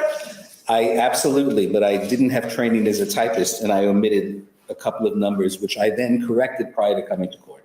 And You, however, released this report for publication. I to did. other side, didn't I you? did, yes. And you did that even though you had the opportunity to review it, right? I didn't review the specifics of that section until I started to prepare for trial, when my review revealed to me that I had omitted 2 of the criteria that were otherwise listed in the body of the report. Nothing precluded you from reviewing that before you made it a final copy, did it? That's true. I omitted those numbers and letters and I made an error. And in 35 years of experience, doesn't that experience teach you to be very careful in going over your reports? It does, and I was, but I obviously missed those. And in fact, you know that these are reports that people are going to rely on, right? Yes, And you've testified other times with regard to reports, correct? absolutely. And the accuracy of the report is something that you know is sacrosanct, isn't it? That's right. But you failed that in this particular case with regard to this report. I did omit those letters and numbers. So it does talk about, in this case, a desire to alleviate someone's distress. A desire to alleviate someone's distress is an indication of sympathy, isn't it? According to Webster, How about according to you? the sympathy for me means more like feeling sorry for someone. Okay, so you felt sorry for the defendant after the first meeting then? No, I didn't. I felt a sense of compassion. A sense of compassion means that you felt sorry for her, isn't it? Objection. Sir. Sir. I saw a person who was having a great deal of difficulty. I felt that it would help my evaluation if I sent her this book, and that was the full extent of my interaction with her that in any way could be considered therapeutic.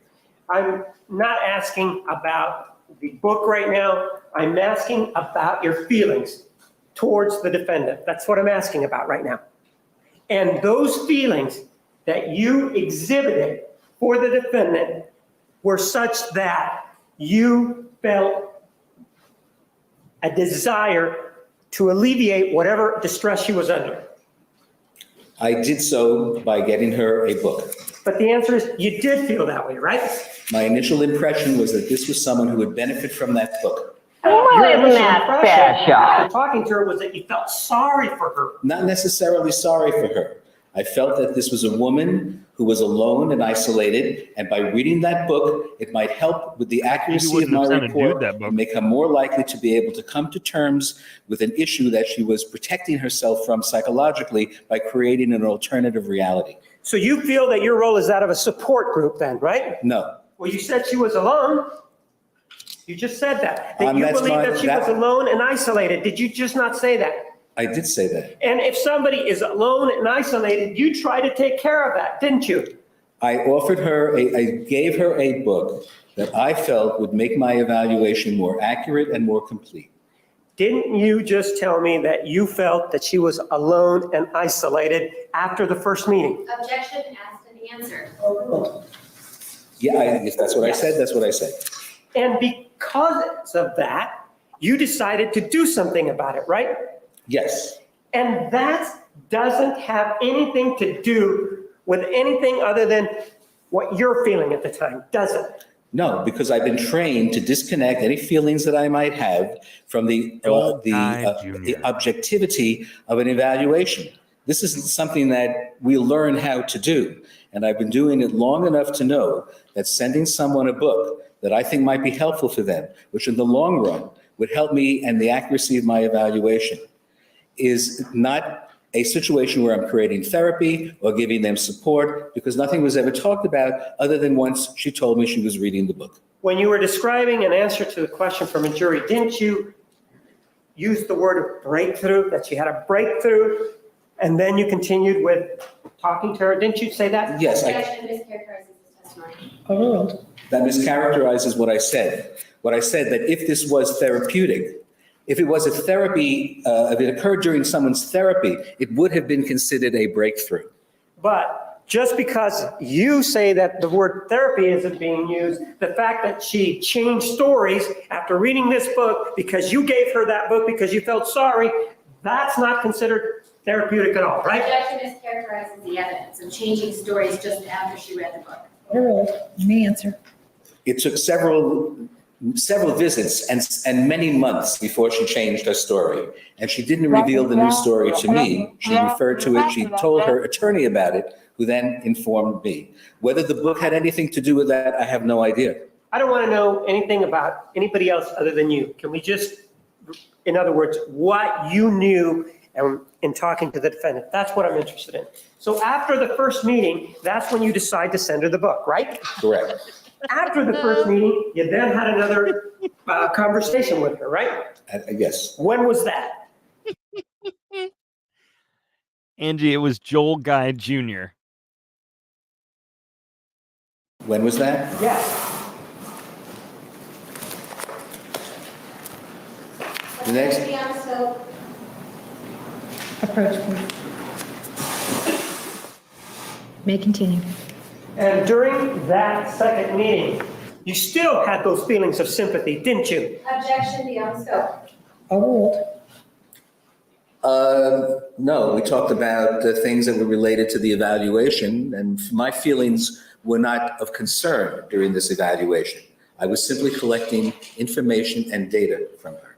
I know you say that your feelings were of no concern, but if you had these feelings for her when you first started to talk to her, are you now telling us that those feelings changed the second time? We are trained extensively to deal with our own personal feelings and to disregard them and put them aside in order to conduct an objective evaluation, which is precisely what I did. And I had no further feelings of compassion once I ordered the book for her, because I felt I discharged the duty that I felt I needed to do for this particular person. And that was it. And that wasn't my question, now was it? That was my answer to your question.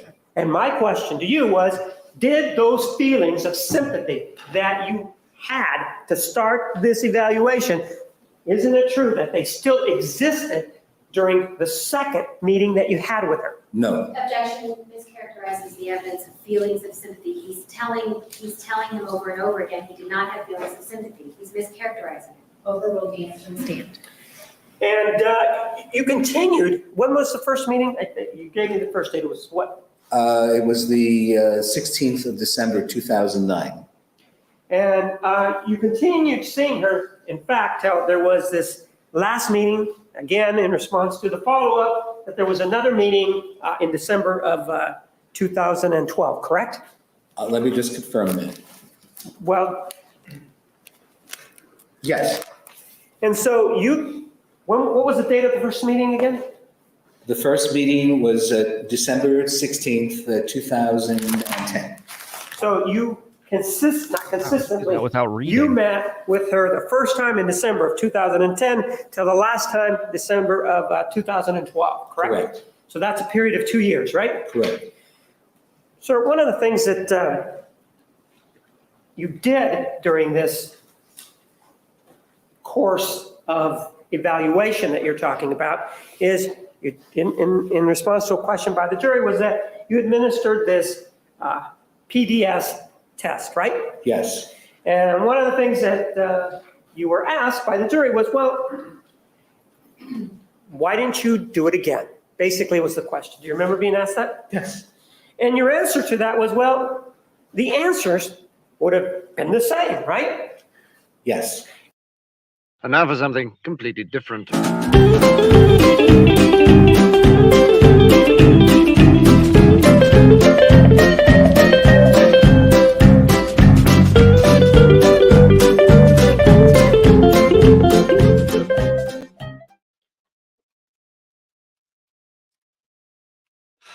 Couldn't do it in time. I tried so hard. I tried.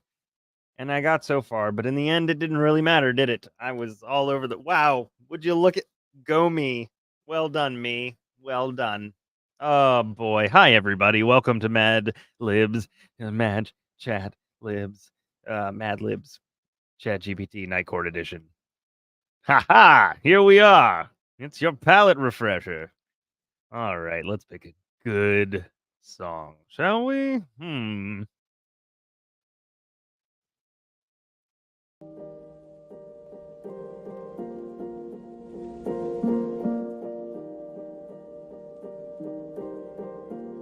All right.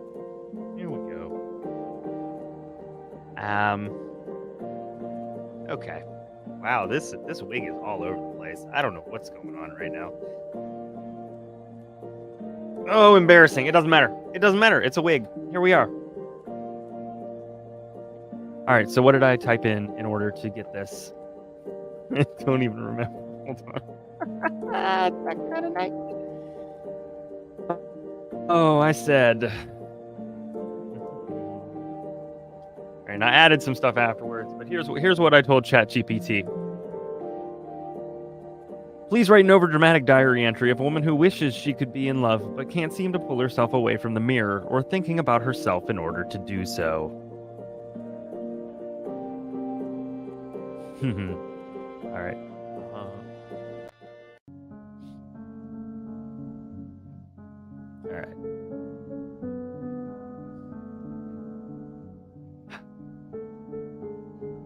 Dear diary. Actually, let me move it over here. That way I'm not blocked by the mic. Dear diary. Oh, what a ludicrous charade my heart dances within. A carnival of conflicting desires. The stars themselves must surely share a bemused twinkle as they witness my futile attempts at affection. For a clown amidst the glittering madness of the Ringling Brothers Circus. I told you I added a couple of things because I wasn't happy. I wasn't happy with the first diary entry. With the sun's reluctant rise today, a storm brewed on the horizon, as if the heavens themselves mirrored the tempest within me. My hair, a cascade of curls that defies all sanity, seemed to mirror my own tangled emotions. Eyes wide with a mixture of intrigue and uncertainty, stared back at me, as if begging for answers to questions I dare not utter. Lips painted a shade too vibrant to be taken seriously yearned to stretch into a smile that belied my internal turmoil. But oh, diary, what a fool I am. For while my heart claims to crave the warm embrace of love, my thoughts remain as captive as a caged bird to the enigma of that clown. A being so wildly extravagant, with a nose that mocks the serious of life itself, and a demeanor so absurd it defies the very notion of normalcy. Love, that elusive wisp of a notion, seems to dangle just beyond my reach. Obscured by the shadow of my own absurd preoccupation, how can I think of tender embraces and stolen glances when my mind is consumed by the bewitching mystery of a clown's antics? How can my heart long for shared whispers beneath the moon when it flutters at the memory of a clown's uproarious laughter? Time marches forward, each day a maddening carousel ride of contemplation. The circus tents billow and sway, a backdrop to the theatrical performance of my emotions. The acrobats tumble, the lions roar, and there, in the midst of the whirlwind, stands the clown, a whimsical sentinel of my heart's discord. And as the storm outside rages, I can't help but feel its resonance within me. Thunder crashes like the tumultuous beats of my heart. Rain pelts against the window pane of the tears I dare not shed. The storm's fury mirrors the tempestuous clash of emotions that churn within, reminding me that even amidst chaos, beauty and clarity can emerge. Take heart, dear diary, for even amidst this circus of folly, a kernel of clarity remains. Beyond the painted smiles and exaggerated gestures, beneath the layers of absurdity, there lies a beating heart within that clown's chest. A heart that, perhaps, yearns for connection as earnestly as my own. May tomorrow mark the day I step away from the funhouse mirrors of my own infatuation. May I break free from the circus-like chaos of my own thoughts. And may I finally embrace the hilariously unpredictable journey that love, in its many forms, can bring. Yours amidst the clownish chaos, Jodi. P.S. In truth, dear diary, I pen these musings from the confines of my high-security prison, where the notion of love and clowns intermingle in the strangest of ways. The outside world remains distant, a mere specter of the past. And within these walls, my heart learns to dance with a different kind of longing.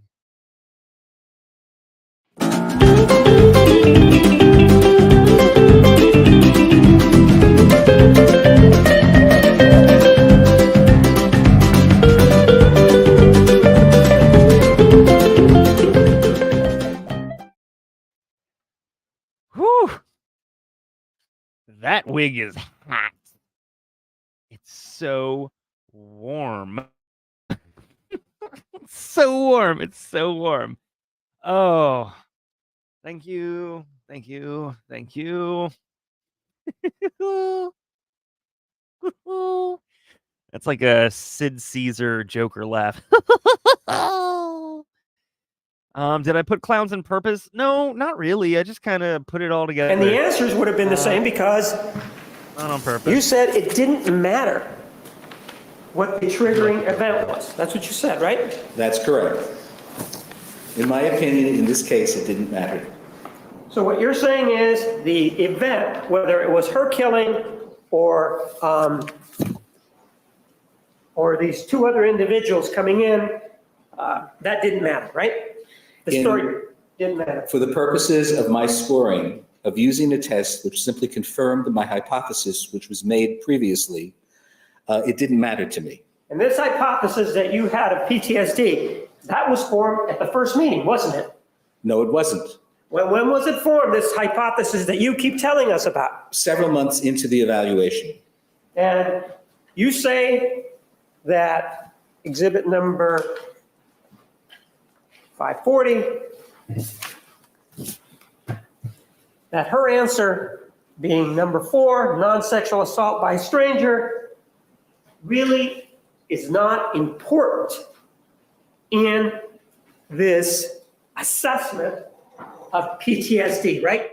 Correct. Based for my use. Pardon? For my purposes, it didn't make that much of a difference. And so she could have said, based on what you're telling us, that 20 people came in and committed this horrific act on Mr. Alexander, and that also would not have changed your opinion of what was going on in terms of scoring this test, right? You're mischaracterizing what I said. I'm giving you a hypothetical, sir. No, he's not. Hypothetical? Yes. Okay, then that's a hypothetical. I would absolutely say that it probably would change the results somehow. Well, why is it that in this hypothetical that I'm giving you, which is a lie, I made it up, and the other hypothetical that, or the other circumstance which the defendant gave you and then changed, what is so different about my hypothetical that would indicate to you that there would be a change and not a change to hers? You indicated in your hypothetical that there were 20 people coming into the house. And the chaos involved in that and the disorganization would be greater than if there were 2 people involved. However, in both of her stories, someone was killed, her life was threatened, and she feared for her life. So those similarities made me feel that the redo of the test was not critical to my hypothesis of post-traumatic stress. So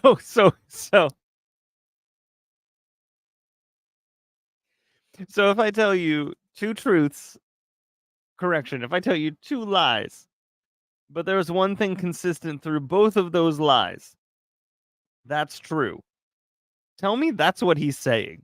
Please tell me that's what he's saying. Ugh. Stress disorder, particularly because this was only a confirmation of my diagnosis. And you're saying that in both instances, someone attempted to kill her, right? That's what you said, right? Yes. In the first one, when these 2 individuals came in, somebody put a gun to her head, that was an indication that somebody was going to kill her. And the second one, according to you, it was Mr. Alexander, based on the story that she gave, that threatened to kill her, right? Yes. If he falls asleep, you leave him asleep. Both of those stories, sir, were told by the same person, right? Yes, So one of them has to be untrue, right? correct. And so if one of those is untrue, doesn't that make that person suspect in terms of storytelling with regard to the PDS and anything else that is presented? No, So in other words, a person can make up a story and present that story to you, and you know it's not true, right? yes, And based on that, if they then take a test anyway, like this PDS, and they give results on that test, according to you, for example, the answers to 16 to 21 that were asked about, well, I'm going to take these as truthful, 16 to 21, even though the answer to 14 may have been untrue. Right? based, I'm sorry, I don't know what your question is. My question is that you are telling us that the answers to questions 16 to 21, you believe are valid, right? They were consistent for both scenarios. Okay, I'm not asking if they were consistent with both scenarios. I'm asking whether or You not might you have consider more them luck with a valid. Ramona cam. The items My themselves? 11-year-old dog. The answers to the items, Will the lay answers, down do. for a long time. and the answers were valid to you, even though one of them, we don't know which one of them, or any of them, were based on an untruth, right? That's right. Isn't it true that the reason that you take that position is because you have compassion for the defendant? No, Isn't it true that you have changed or done things like exhibit number 550?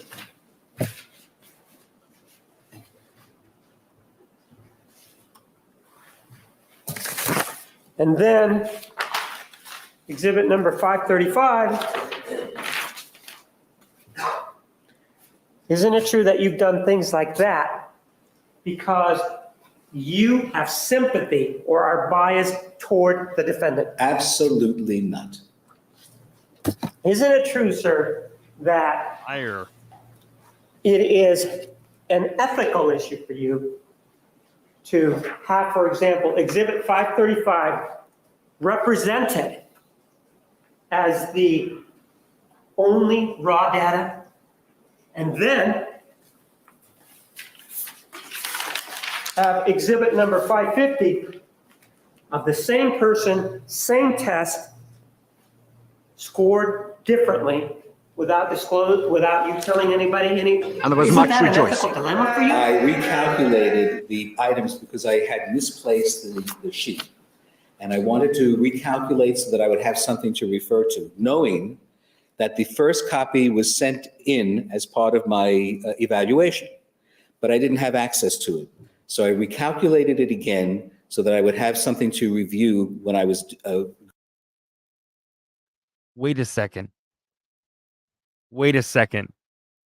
So what he said was, he ran this, he calculated it, he sent it in to the defense as evidence. He didn't have it to refer to, so he recalculated another one just so he could review it, and ended up with different. Your mother was a hamster and your father smelt of elderberry. Game over, man. It's game over. Well, Lottie frickin' dog! Going through my reports. However, I might point out to you that either score met the criteria. It did not change the utility of the test. But you're not answering my question. This does not run afoul of the psychiatric guidelines, what you just did in this case, where you have exhibit 535, where you scored something, correct? The original exhibit is the one that I submitted. The second one occurred because I did not have access to that, and I needed to have those numbers in front of me when I was doing my review. I understand all of those justifications, but my question to you is, in terms of the ethical guidelines, exhibit number 550 is the one that has the dots that are filled in, right? Yes, You filled those dots in, right? yes, It wasn't the defendant that filled those dots in, right? That's correct. You're the person who scored this test, right? Yes. And you're also the person that scored number 535. Yes. Right? And do you remember originally on cross-examination that the prosecutor asked you for the raw data? Do you remember that? Yes. At that time, you didn't provide any of this raw data with the little circles on it, right? No, I believe I did. You think you did? Objection, the mischaracterizes what happened. May we approach? You may. Welcome to the party, pal. Original sheets that you indicate to us were used by Ms. Arias when she filled out the PDS, correct? Well, I don't know if I have that because my notes have been picked apart and put into exhibits. Well, I don't know that I have those sheets. Hold on, they're the yellow sheets with green tags in front of you. Do you have that in front of you? Let's see. Yes. I may have that. Yes. Initially, during cross-examination, this is what you provided. Exhibit 534 is what you provided to the prosecutor, correct? At that time, you indicated that you did not know where the scoring sheet was associated with this, correct? Well, actually, it turns out that it was somewhere else in my book, but that's correct. I said that. And you came back the next day, correct? Yes. And the next day is when you provided exhibit number 535, right? Yes. But at no time did you ever provide what's in exhibit 550, which is the scoring sheet with the little round circles on it, right? Can I see that, please, sir? Sure, of course. Because I have a third one right here. Well, I have to have given it to you because we have copies here. So again, if you notice here, this is not an exhibit, but this is a copy that I brought with me. So I don't know where that confusion came from, but here it is. So you now have a copy of exhibit 550 in your file, correct? Apparently, yes. This is a copy that I had, yes. And with regard to exhibit number 550, do you see that 550 has this 3-hole punched, right? Yes. Take a look at, let me go ahead and mark it what you have there. Okay. With regard to exhibit 550, if you take a look at it, sir, this one does not have any holes punched in it, right? That's correct, because those copies were made before I punched the holes. Okay? I want you to look in your notebook to see if you have the one that corresponds to this one with the punched holes. Yes. All right, ladies and gentlemen, we are going to take the weekend recess.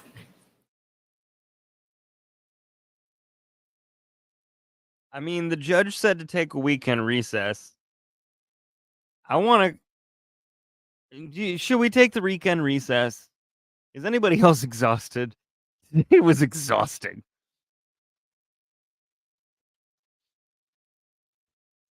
And my internet's petering out. Just like some of you all had said that you were being like capped. My internet's is blech.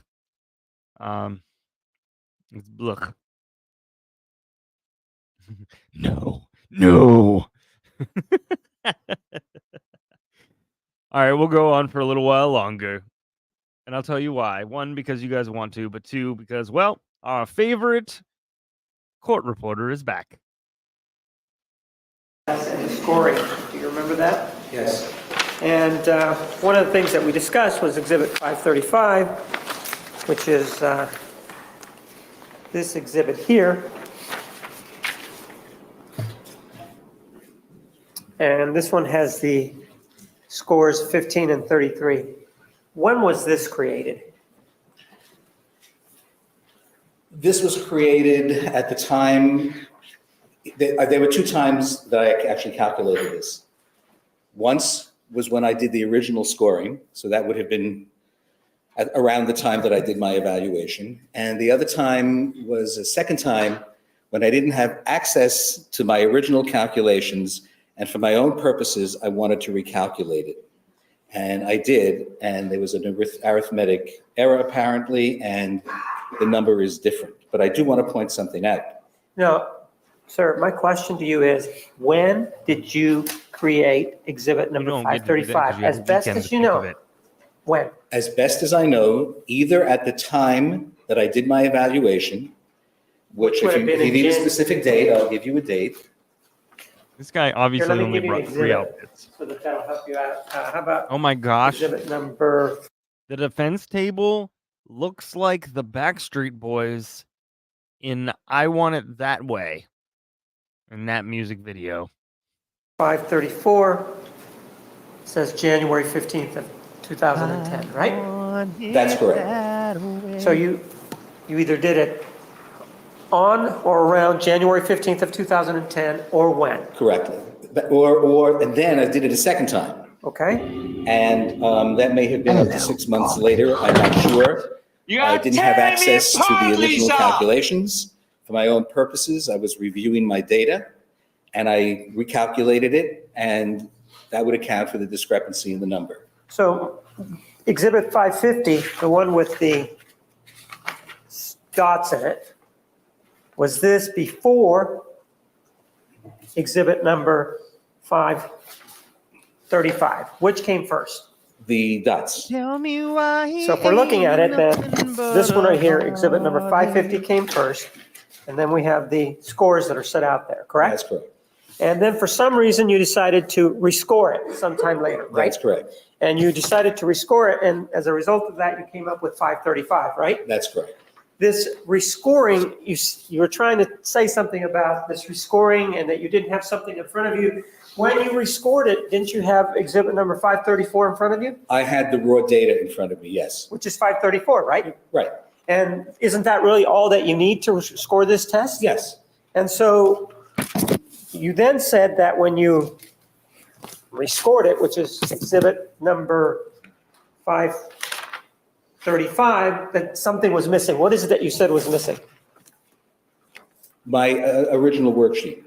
I didn't have access to it. You didn't have, when you say original worksheet, you're saying 534? No, the original, well, it says it's identified as the But worksheet. I don't can't. know the Because this isn't YouTube. the number of the document, but it's, I think what you're holding in your hand, actually. But isn't this what she provided to you, 534? Yes, that is the raw data. Right. And isn't this what you take and then input into, for example, exhibit 550? And we'll just use an example of part 1, question number 1. She said yes, so she hit, there's a circle there for the yes, right? Yes. So what is it that you didn't have that you needed for exhibit 535? That is what you're holding in your hand. Right. The earlier version is what I did not have. You didn't have. I didn't have it in my hand at the time that I was rescoring that particular test. You didn't have exhibit 550 in your hand? Well, I don't know what 550 is, sir. Could you bring it to me? And Sure. We've gone over this, friend. My That I 7-year-old had would 550 understand in what my I'm trying to do. But there are 2 forms connected to this. Let me have it back. Not yet. I haven't had one Did you have extra minute 550 in this office. in your hand along with 534 at the time that you rescored this? As I had reflected- part- Yeah, hold on, as reflected in 535. I had part of one of those exhibits in my hands. Well, you definitely had 534, right? I'm not sure I had that one with me either. I know that I had the summary score sheet that has the circles filled in. That I had with me. I don't know that I carried that with me at that time. Sir, why is it that you're going about and rescoring something, which is number 535, without the raw data? Isn't that how it gets transferred over to the score sheets by Well, it using the raw could. data? Yes or no? They can't answer that yes or no, sir. So this isn't used to transfer it over to, as we have in exhibit 550, I'm sorry, the dots. That's not what's used. See that? Yes. There's So a that's reason part I of the can't exhibit find that you gave me. And anywhere I on didn't the have internet. the second part of that exhibit, but I had the first part of the exhibit. Judge, what exhibit is being shown to the jury right now? Exhibit 550. Sir, if you have exhibit 534, isn't it just a mechanical issue to take what's in 534 and take this score sheet and fill out the little round circles? Isn't that? Yes, and I had the sheet with the little round circles. All right, if you had the sheet with the little round circles in it, isn't that all that you needed for filling out 535? Yes.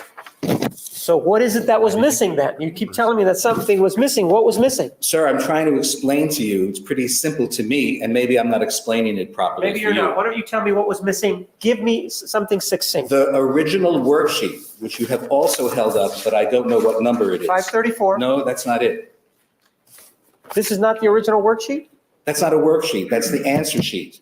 The worksheet is connected to the answer sheet that has the dots on it. You have two exhibits there connected to one staple. And therefore, I can't talk about one and not the other. All right, well, let's take a look at Exhibit 550 so that we'll know what you're talking about. We have the front page, right? Yes? We have the second page, which is the one with the dots on it, right? Correct. The third page also has some dots on it, right? That's correct. And we've agreed that from Exhibit 534, you can just transfer the information to the dots, right? That's correct. Then there is an ABC portion of it. Do you see that? Yes. And if we take a look at exhibit number 535, that's the same thing, ABC, right? Yes. And then if we go to the next and last page, it says DEF, right? Yes. And so we have DEF here, right? Yes. There's nothing else left in exhibit 550. What worksheet are you talking about? I'm talking about the worksheet that, sir, I'm trying to explain to you. You have two separate documents stapled together with the same number. And so I'm trying to talk about one part of that particular piece of evidence. So are you saying at that time that you did or scored number 535, did you have the front page of 550? Yes. I know as frustrating as Did this you have the is, second page? That is the dots? Yes. this is a Did you point have that the a third prosecutor page? will drill home. More dots. Yes. Did you have the Especially fourth page? No. how So incompetent what you he is. didn't have was your previous scoring, right? Correct. So what you're saying then is that you were able to go through your files and you were able to find this Good night, first, Ricky. if you will, 1, 2, 3 pages, right? Sure. Yes. And because you couldn't find the other 2 pages, you decided to rescore it. Is that what you're saying? I didn't take this original scoring with me. I was out of town. I had taken some additional material with me to work on in my spare time when I was out of town. I did not take the original scoring. I left it back in my office. But I did have a blank sheet, so I recalculated in a hasty fashion in order to determine whether or not my original scoring was correct. He did So not what you're saying score is to you math. didn't have what you originally scored, which is the last 2 pages of exhibit 550, right? That is correct. And you decided on a whim or for whatever reason that you wanted to rescore it, which is what we're It talking was about. not on a whim, sir. Well, you decided to rescore it even though you already had a result on a in whim. 550, For my right? own purposes, yes, and I'm entitled to do that, by the way. No one's asking you whether or not you're entitled to do it or not. Why is it that this then Not if was you get it separate wrong. from this exhibit here, which is 535?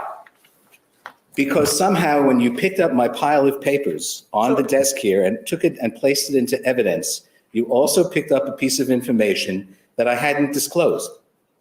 So what you're saying is it's the prosecutor's fault that exhibit 550 came to light. I'm not saying it was your fault. I'm saying that it was picked up as part of a pile of information I had here and entered into evidence. But if you are somewhere else and you have the file with you, what is the necessity of scoring? And well, when did you rescore this? Give me a date. Probably 3 or 4 months after.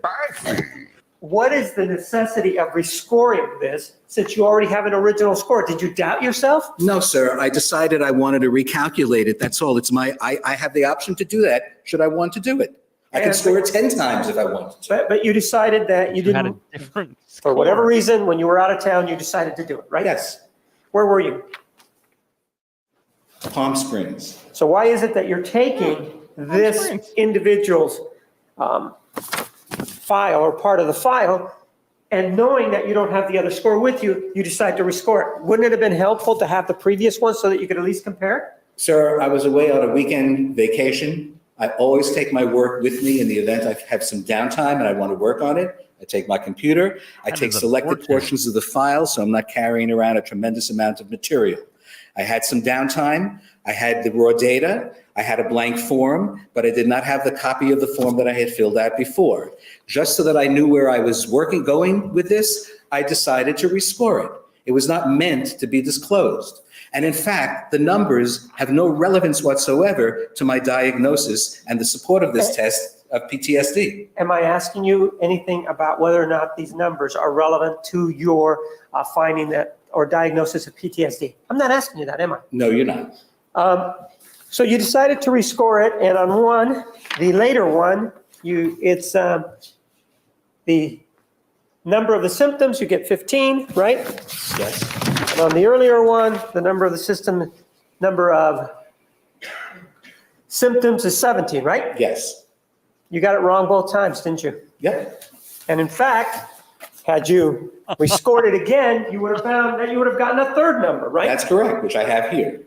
Am I asking you if you have it there? No, you're not asking me. So as it turns out, when you do the first one, which is exhibit number 550, so that we're clear, you got a score of 17, right? Sir, the numbers have nothing to do with what I reported. Am I asking you if the numbers are important? Judge, may he finish what the answer to the question, please? No. Yes, May I answer? for a question. Okay, sorry. Sir, I'm not asking you if the numbers are important. I'm just asking you if the numbers match here. No, they do not. They do not match. And so on exhibit 150, you have a 17. And at that time, when you calculated that, you had everything you needed in front of you, right?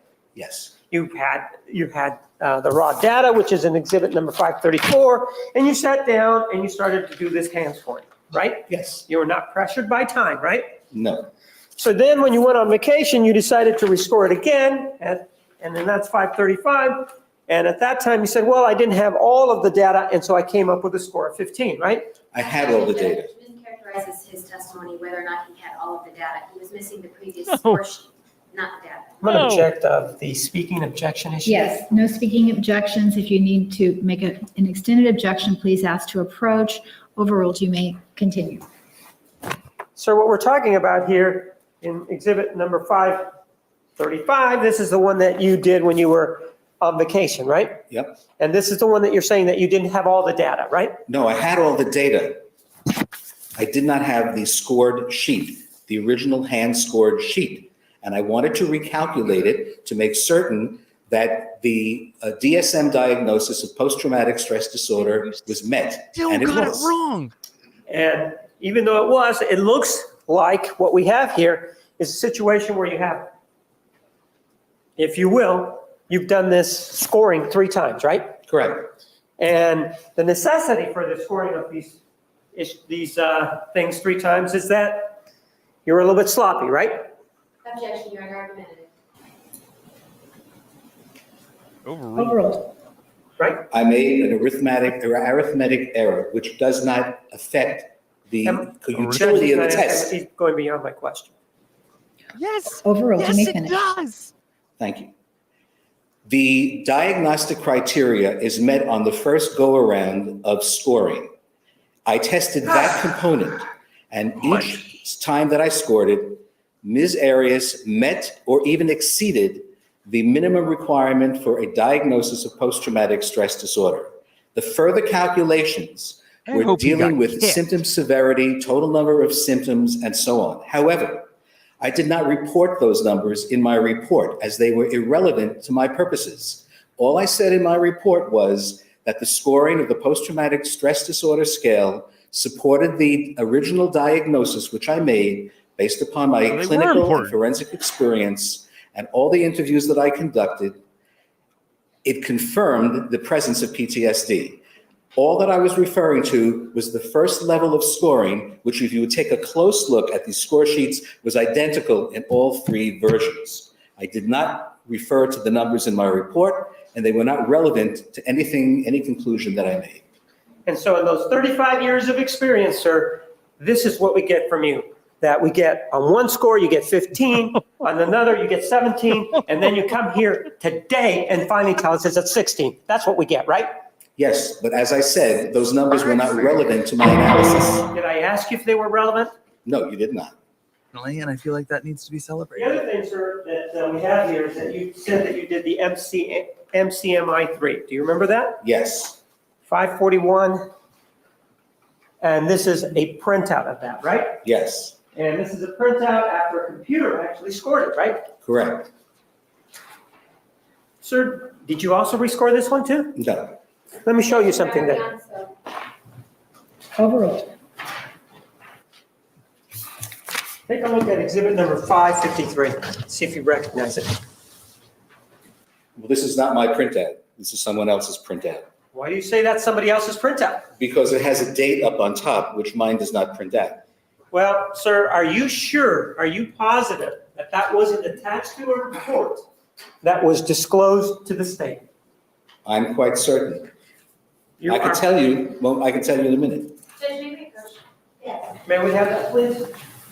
I don't believe this is mine. So with regard to exhibit 553, have you had a chance to take a look at your report and see whether or not this is part of it? Yes, apparently they've changed the protocol. That is mine. That is from my report. Well, when you say they changed the protocol, you're in charge of the ship, aren't you? No, this is a commercial scoring service that I use, and occasionally they change the format. Currently, they're not putting the dates on, so. You did say, for example, that this was scored in December of 2009, right? In an answer to a question from the jury. Do you remember that?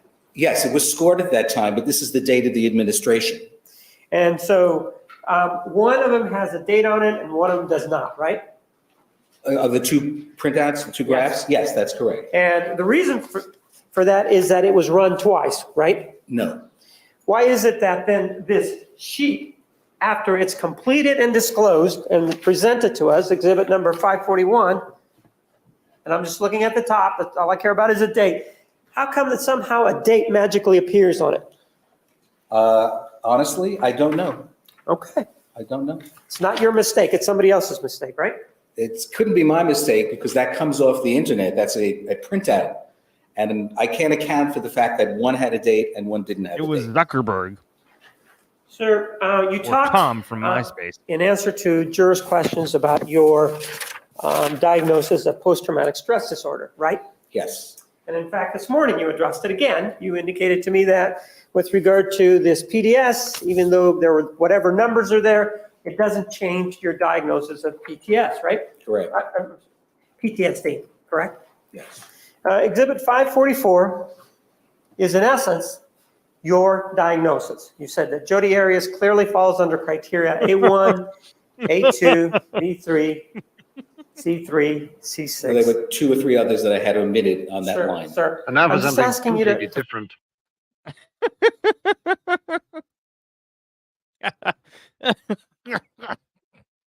He's gotten to be an expert at something else, everybody. Hold on. Hello, my name is Gus Cersei. I'm with Aquaview, and today we're going to talk about some calls that we've received. Wait.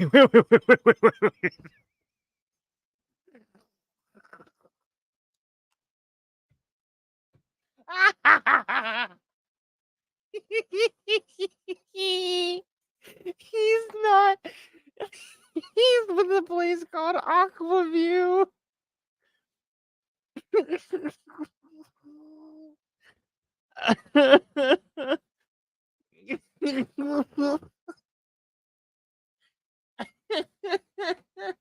Regarding the restriction of flow when using the shower miser. The shower miser diverters do not restrict water flow in any way. With that said, we have had some valid complaints of where restricted flow has been reported. The problem is not really so much with our product as the fact that there is lint or plastic parts or other types of material that have gotten caught in the diverter restricting the flow. We're going to show you how to clear the cartridge of that debris to get back to the normal proper flow of water. To do that, you're going to need some items. You're going to need a little Allen wrench. So you bought this product. First off, it's called a shower miser, which is a whole nother ballgame.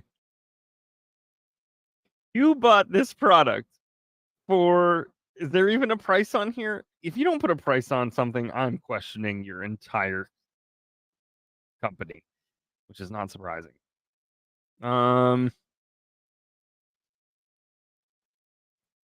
Nope. I don't see much. I don't see much at all. I do see on the very top it asks for investors.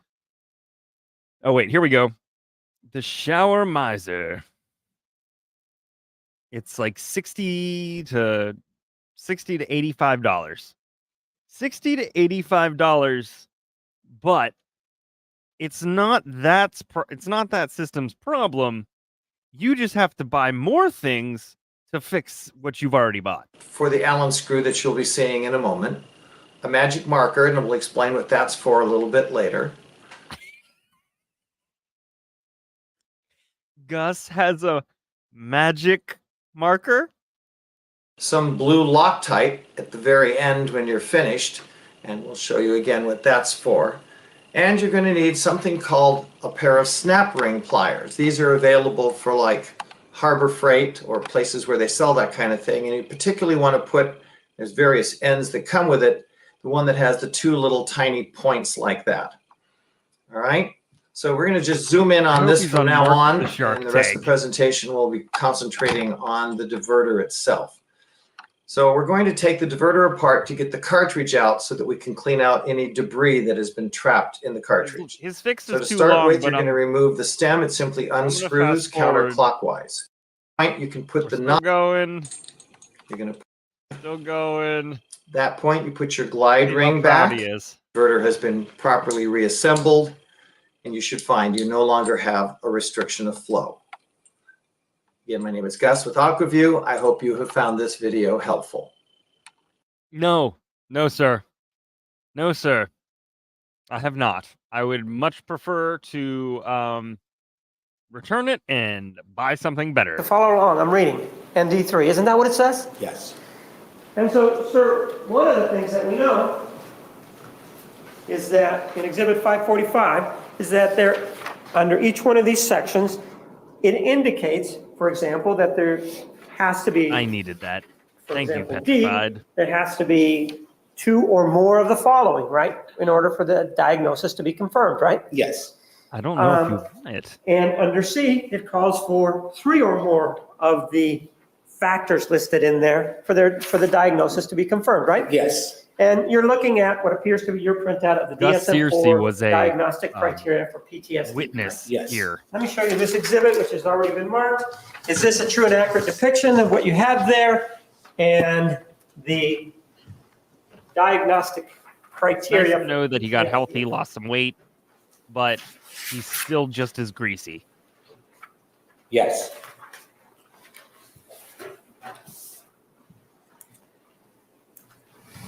And that's what you based your diagnosis of post-traumatic stress disorder in this case, and that's what you told the jury that you did in response to their questions, right? Yes. I move for the admission of Exhibit 545. Yes. I'm going to talk to you about the D section. Correct. And to talk about defining a post-traumatic stress disorder, okay? Yes. And that's the one that requires 2 or more of 5 factors that are set out there, correct? Yes, and there are 3. I'm not asking you that, am I?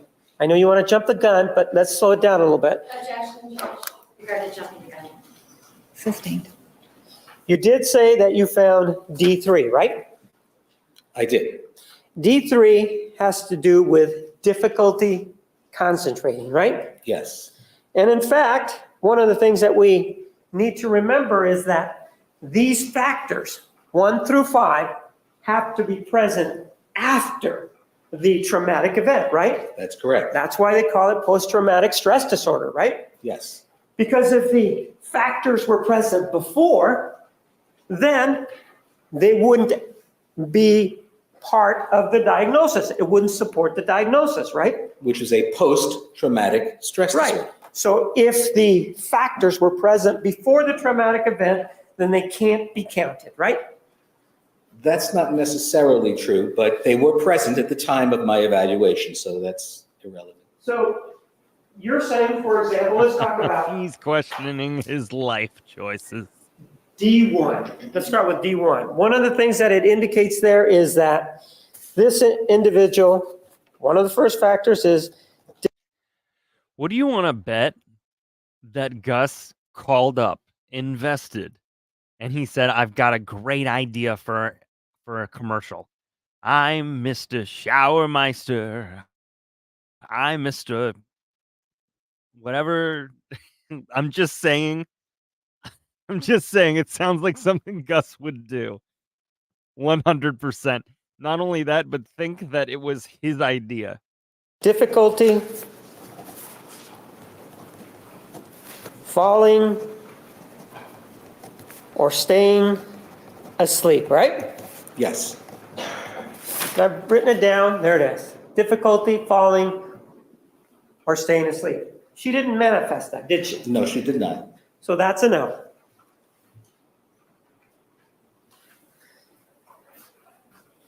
Number 2, D2, talks about irritability or outbursts of anger, right? Yes.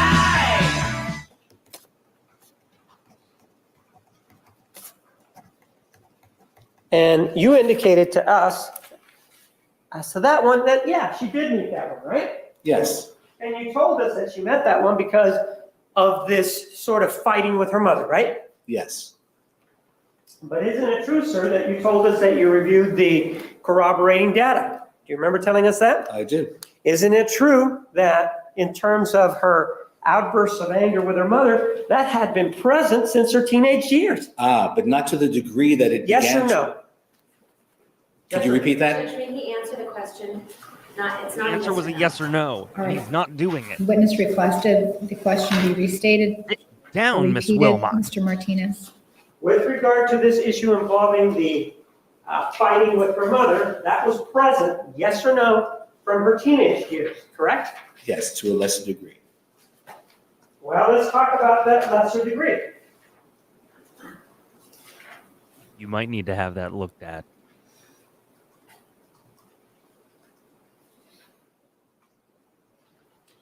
Take a look at 3 exhibits and see what that lesser degree is.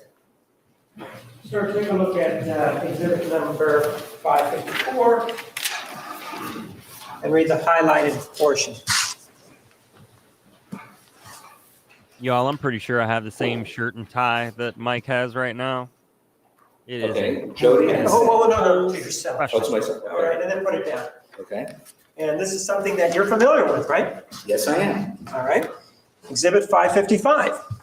Take a look at that, and I want you to read the highlighted portion also. Okay. And you're familiar with that, right? Yes.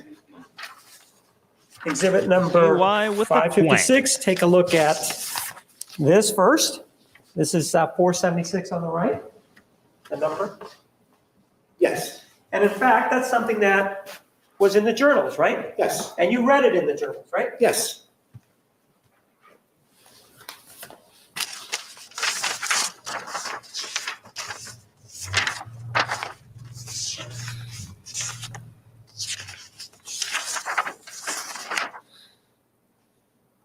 And same exhibit,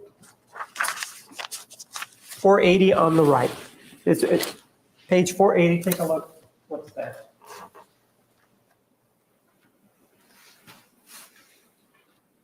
This is page 480, correct? Yes. You read that too, and you're familiar with that, right? Yes. And this is part of what you used when considering or evaluating this outburst that the defendant had on the telephone with her mother, right? Yes. Judge, she said she wanted to approach. All right, please approach. Sir, with regard to some of the information that you have, isn't it true that you had information that when the defendant was a teenager, which is before this happened, June 4th, 2008, right? That was conduct before June 4th of 2008 when she was a teenager, right? Yes. Okay, when she was a teenager, isn't it true that the defendant had such anger towards her mother Sandy that she treated her like crap. Yes. And isn't it true that they argued all the time, right? Yes. And isn't it true that during that time, the defendant hit Sandy for no reason, right? Yes. 2 hours later. And this was all before this June 4th, 2008 incident, right? But it's irrelevant for the diagnosis. Am I asking you that? Isn't it before? Well, it's before, but it's not relevant. I know you say it's not relevant, but D does say, sir, persistent symptoms of increased arousal not present before the trauma. Doesn't it say that? Yes. Saying is, if And it's not as relevant, indicated by 2 why or did more you of the do it? following. On a Correct. separate occasion. Judge, objection. You may approach. Yes, you may approach. Objection. And Wait, sir, I gotta with figure out what I regard want to the object move to. from Phoenix to California, that was sometime in April of 2008, right? Yes. She was no longer a teenager there, was she? No.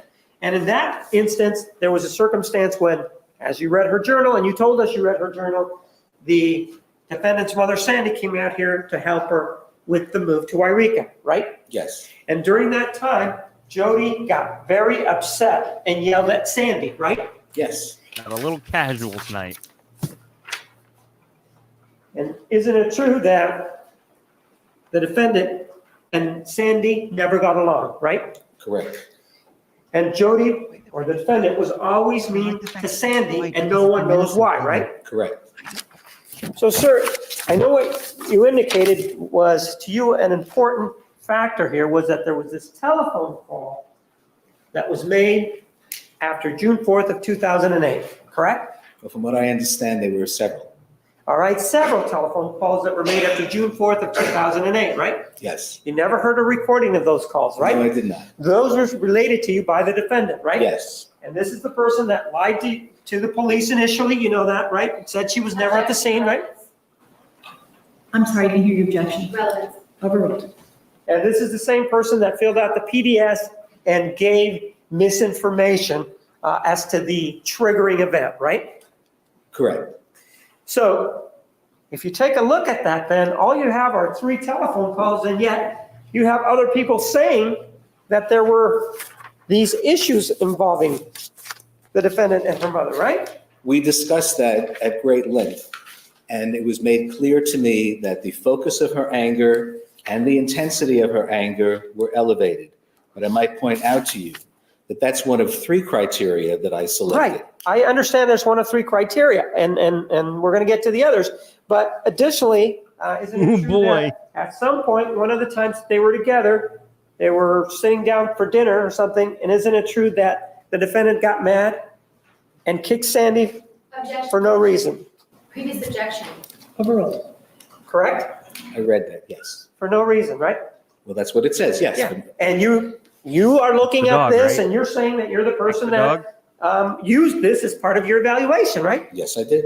And so with regard to that, what you're saying is that, well, you're going to believe, as part of your evaluation, 3 telephone calls that were made after June 4th, and you're going to disregard an event that happened in April of 2008 and disregard this long-standing bad relationship where the defendant was yelling at her mother in finding irritability and outbursts of anger, right? You get there one. Mischaracterization is the number 3. There's never been a specific number of calls. That's not what his testimony was. Overruled. You may answer. Said 3 calls, right? You may answer. When You will coming answer. up with a criteria Sir, how by many criteria, calls? How many calls? That was the issue there. How many calls? there were several calls. How many is separate? I don't know how many several. I All didn't right, count the then. calls, and it wasn't revealed to me. But there was a Okay. pattern of anger that became focused and Depends on more what your intense, definition of is. according to what was told to me by Ms. Arias. I was fully aware of her difficulties in her relationship with her mother previously, but I believe that the elevation of the intensity of her anger by her report qualified for that diagnosis. And you say that you believe it because you're the one that's making the judgment that whatever these events were before, in your judgment, it's a judgment call. Those do not supersede these several telephone calls for a finding of irritability or outbursts of anger, right? In my clinical judgment, Yes or no? That's what I you can't believe. answer that yes or no, sir. All right. Why not? Yes, Or Mr. Why Martinez. not? yes, you may answer the question. You may finish your answer. When one applies the techniques of criteria analysis, you take every piece of information the that was party. given to you. In my case, I used 35 years of experience diagnosing hundreds of cases of post-traumatic stress Hundreds? disorder. Really? Took into account the fact that certain characteristics may have predated the Like trauma. overdiagnosing. However, according to the report of Ms. Arias, her anger towards her mother became more focused and more intense as a result of her incarceration. Hey, we're talking Now, about you. we don't know for sure whether she was more angry because she was incarcerated or whether this was a reaction to the trauma that she suffered. Nonetheless, the criteria was met. And in my clinical judgment, I made that call and I stand behind it. It was your judgment call, right? My clinical judgment, yes. Right. Even though you've just admitted now that the irritability issue could be associated with her incarceration, right? The criteria exist at the time of the evaluation. I believed, based upon my discussions with her and as a result of my numerous interviews, Right. that Go ahead, I'm listening. that there was an elevation of her anger and irritability towards her mother based upon her self-report. Right. And in this, again, goes back to her saying it, right? Self-reporting means she's saying it, right? Yes. You didn't get anybody else of the population where she was living to corroborate that, right? Well, I couldn't speak to the prisoners or... Sir, the third factor that we have under here, D3, talks about difficulty concentrating, right? Yes, And you also found that one, right? yes.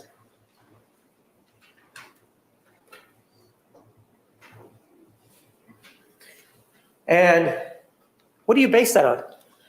I base that upon my 25 to 30 hours of interviews with Ms. Arias. I understand that who re- specifically. Give me a specifics. He's answering the question, Judge. No, he's not. You may continue. Are you asking for one statement out of many? I'm asking for your specifics that show the defendant had difficulty concentrating. We discussed the area of concentration. It was pointed out to me that she was having difficulty concentrating by her report. When I delved into it deeper, it appeared to be a phenomenon that was occurring with frequency and regularity to make me believe that this was something that occurred post-trauma.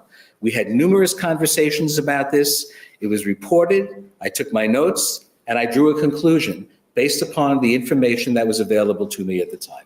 One example, just give me one example of her difficulty concentrating. I think she once told me that she was having difficulty reading because she All right. couldn't focus and concentrate. So she told you she had difficulty reading. When she testified on cross-examination, do you know that she said that she had read the Book of Mormon from cover to back? Did you know that? Well, I wasn't, Hold on, there's an objection. The prosecutor's testifying. Did you know that? I was not privy to her testimony. Right. Well, she did testify that she read the book from front to cover and knew all about it. That's wonderful. But nonetheless, she reported to me that she was having difficulty in her general reading. That was one example. There were other examples as well. I would have to refer through my notes in order to find specific ones, but based upon my clinical judgment and my expertise and experience, she met that criteria. And you can bang on it all you want, and it's still your judgment, isn't it? Of course it's my judgment. So to get back to it, your judgment is based on partly on the fact that she said she had trouble reading, right? Well, that was one factor, yes. And did you know that she also indicated that she read her journals from beginning to end?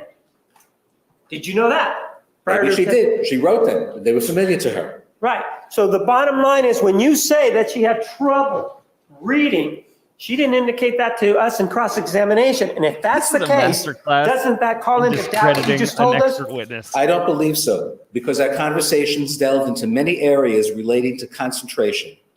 Give me another area then. He's got nothing. He's got nothing. Her He's making ability, this she up. indicated that her ability to concentrate and relax was, Can I say something? Well, I'm going to say something anyways. If there are three things that lead to an expert's diagnosis, and he says that those three things were backed by 20 to 30 hours of interview and in 35 years of experience. If you're going to testify in front of not just a court, but also the world, don't you think that if they existed, the reasons for these things, he would remember them? Truly. I mean, truly. This dude is what my mom would call a piece of work. impaired with. She was having difficulty concentrating on relaxing herself in her jail cell, and that she was not able to keep a train of thought on the scenes that she was trying to create to relax. I believe that is something that she told me. And what you told us just now was that when she went back to her cell, she had trouble relaxing. That's what you're saying. She had trouble concentrating on images that would help her relax. I would too. And so you say that as difficulty concentrating, right? Yes. So even though the one example that you gave us about reading, she indicated otherwise, you're still going to put your 35 years and your judgment and say that this factor was met, right? Yes. Let's talk about number 4. Oh, please. Hypervigilance, right? Yes. Also something you have in prison. What does that talk about, sir? That talks about a tendency to be hyper aware of your surroundings. Right. All answered by being in prison.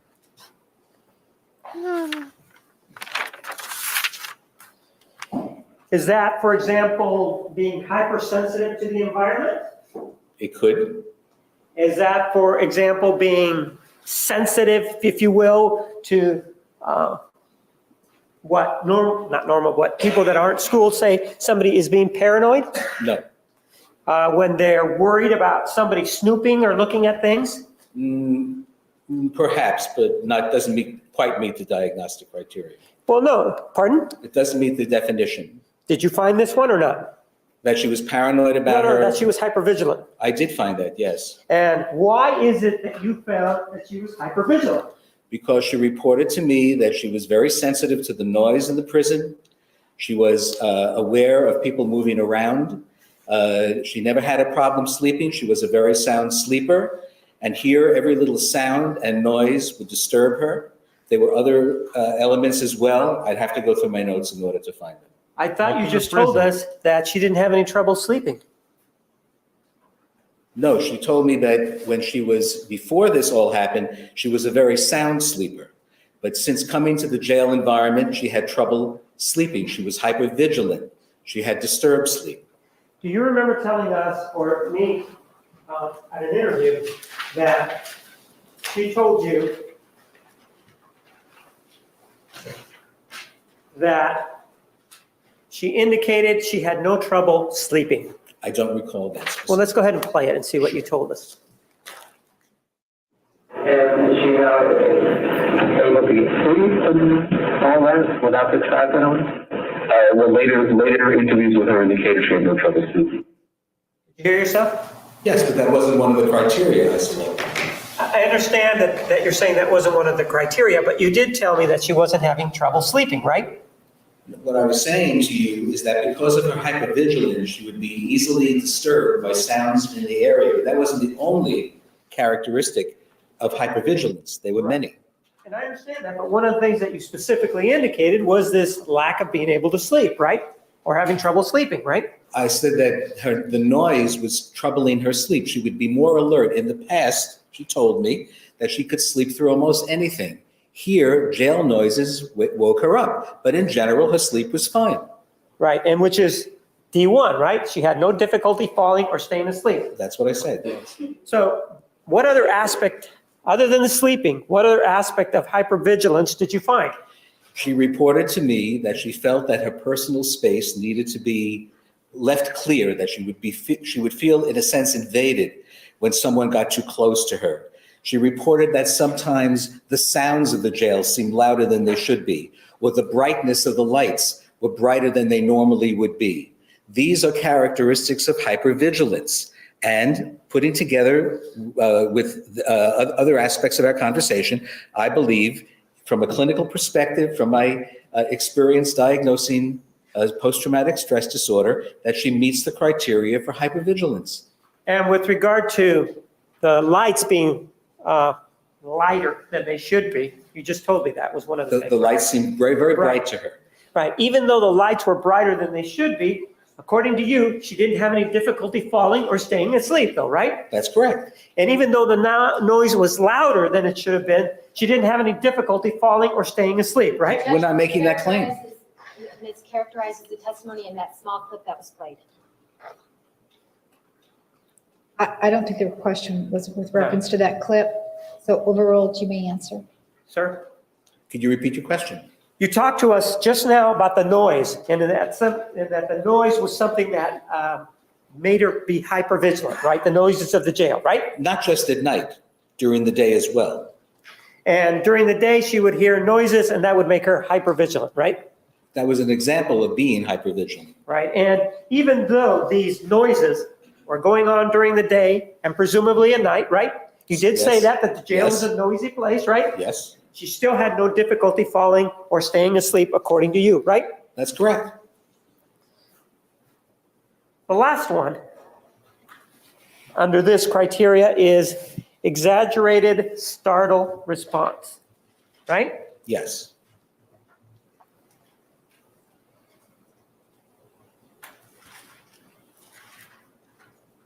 Did you find that? Yes or no? No. So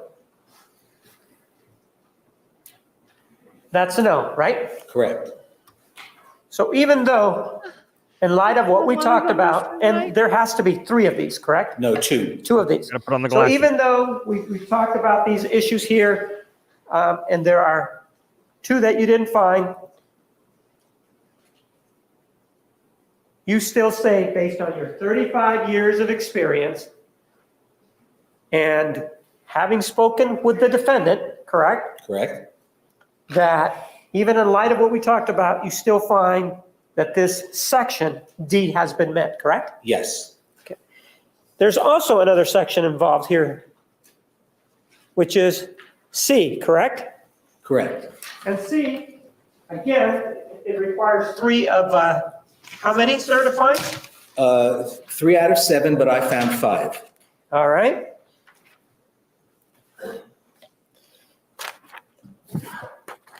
Let's talk about C. And let's talk about the last one first. The last one. Yes. And what does number 7 talk about, sir? A sense of foreshortened future. All right, guys. You know how you get to a point where you're trying real hard, trying for everybody, but you just can't seem to pull it together? Ooh, that's where I'm at tonight. So we're definitely going to call it a Friday. Remember for quiz, right? Remember for the quiz, you can answer all the way through Wednesday. All the quiz entries, you get 1. All the quiz entries are time-stamped, so I can always filter.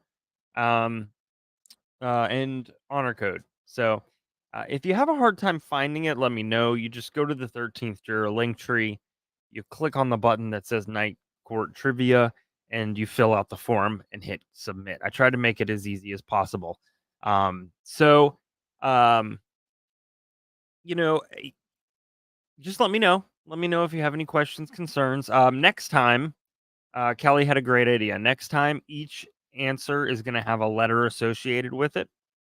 It'll make it easier for you to put that into the answer sheet without having to worry about spelling or whatever. So, we didn't come here to spell. But yeah, so that being said, thank you. Thanks for hanging out with me on a Friday night. I appreciate it. I'm going to go to bed because what a day it has been. Take care of yourselves and take care of each other and your family and friends. If you can take care of them, take care of them. This world needs a little more of that. As Pantoufle says, don't let anybody dull your sparkle and shine on. Shine on, you crazy diamonds. Court is adjourned. I will see you all on Monday. Bye, everybody.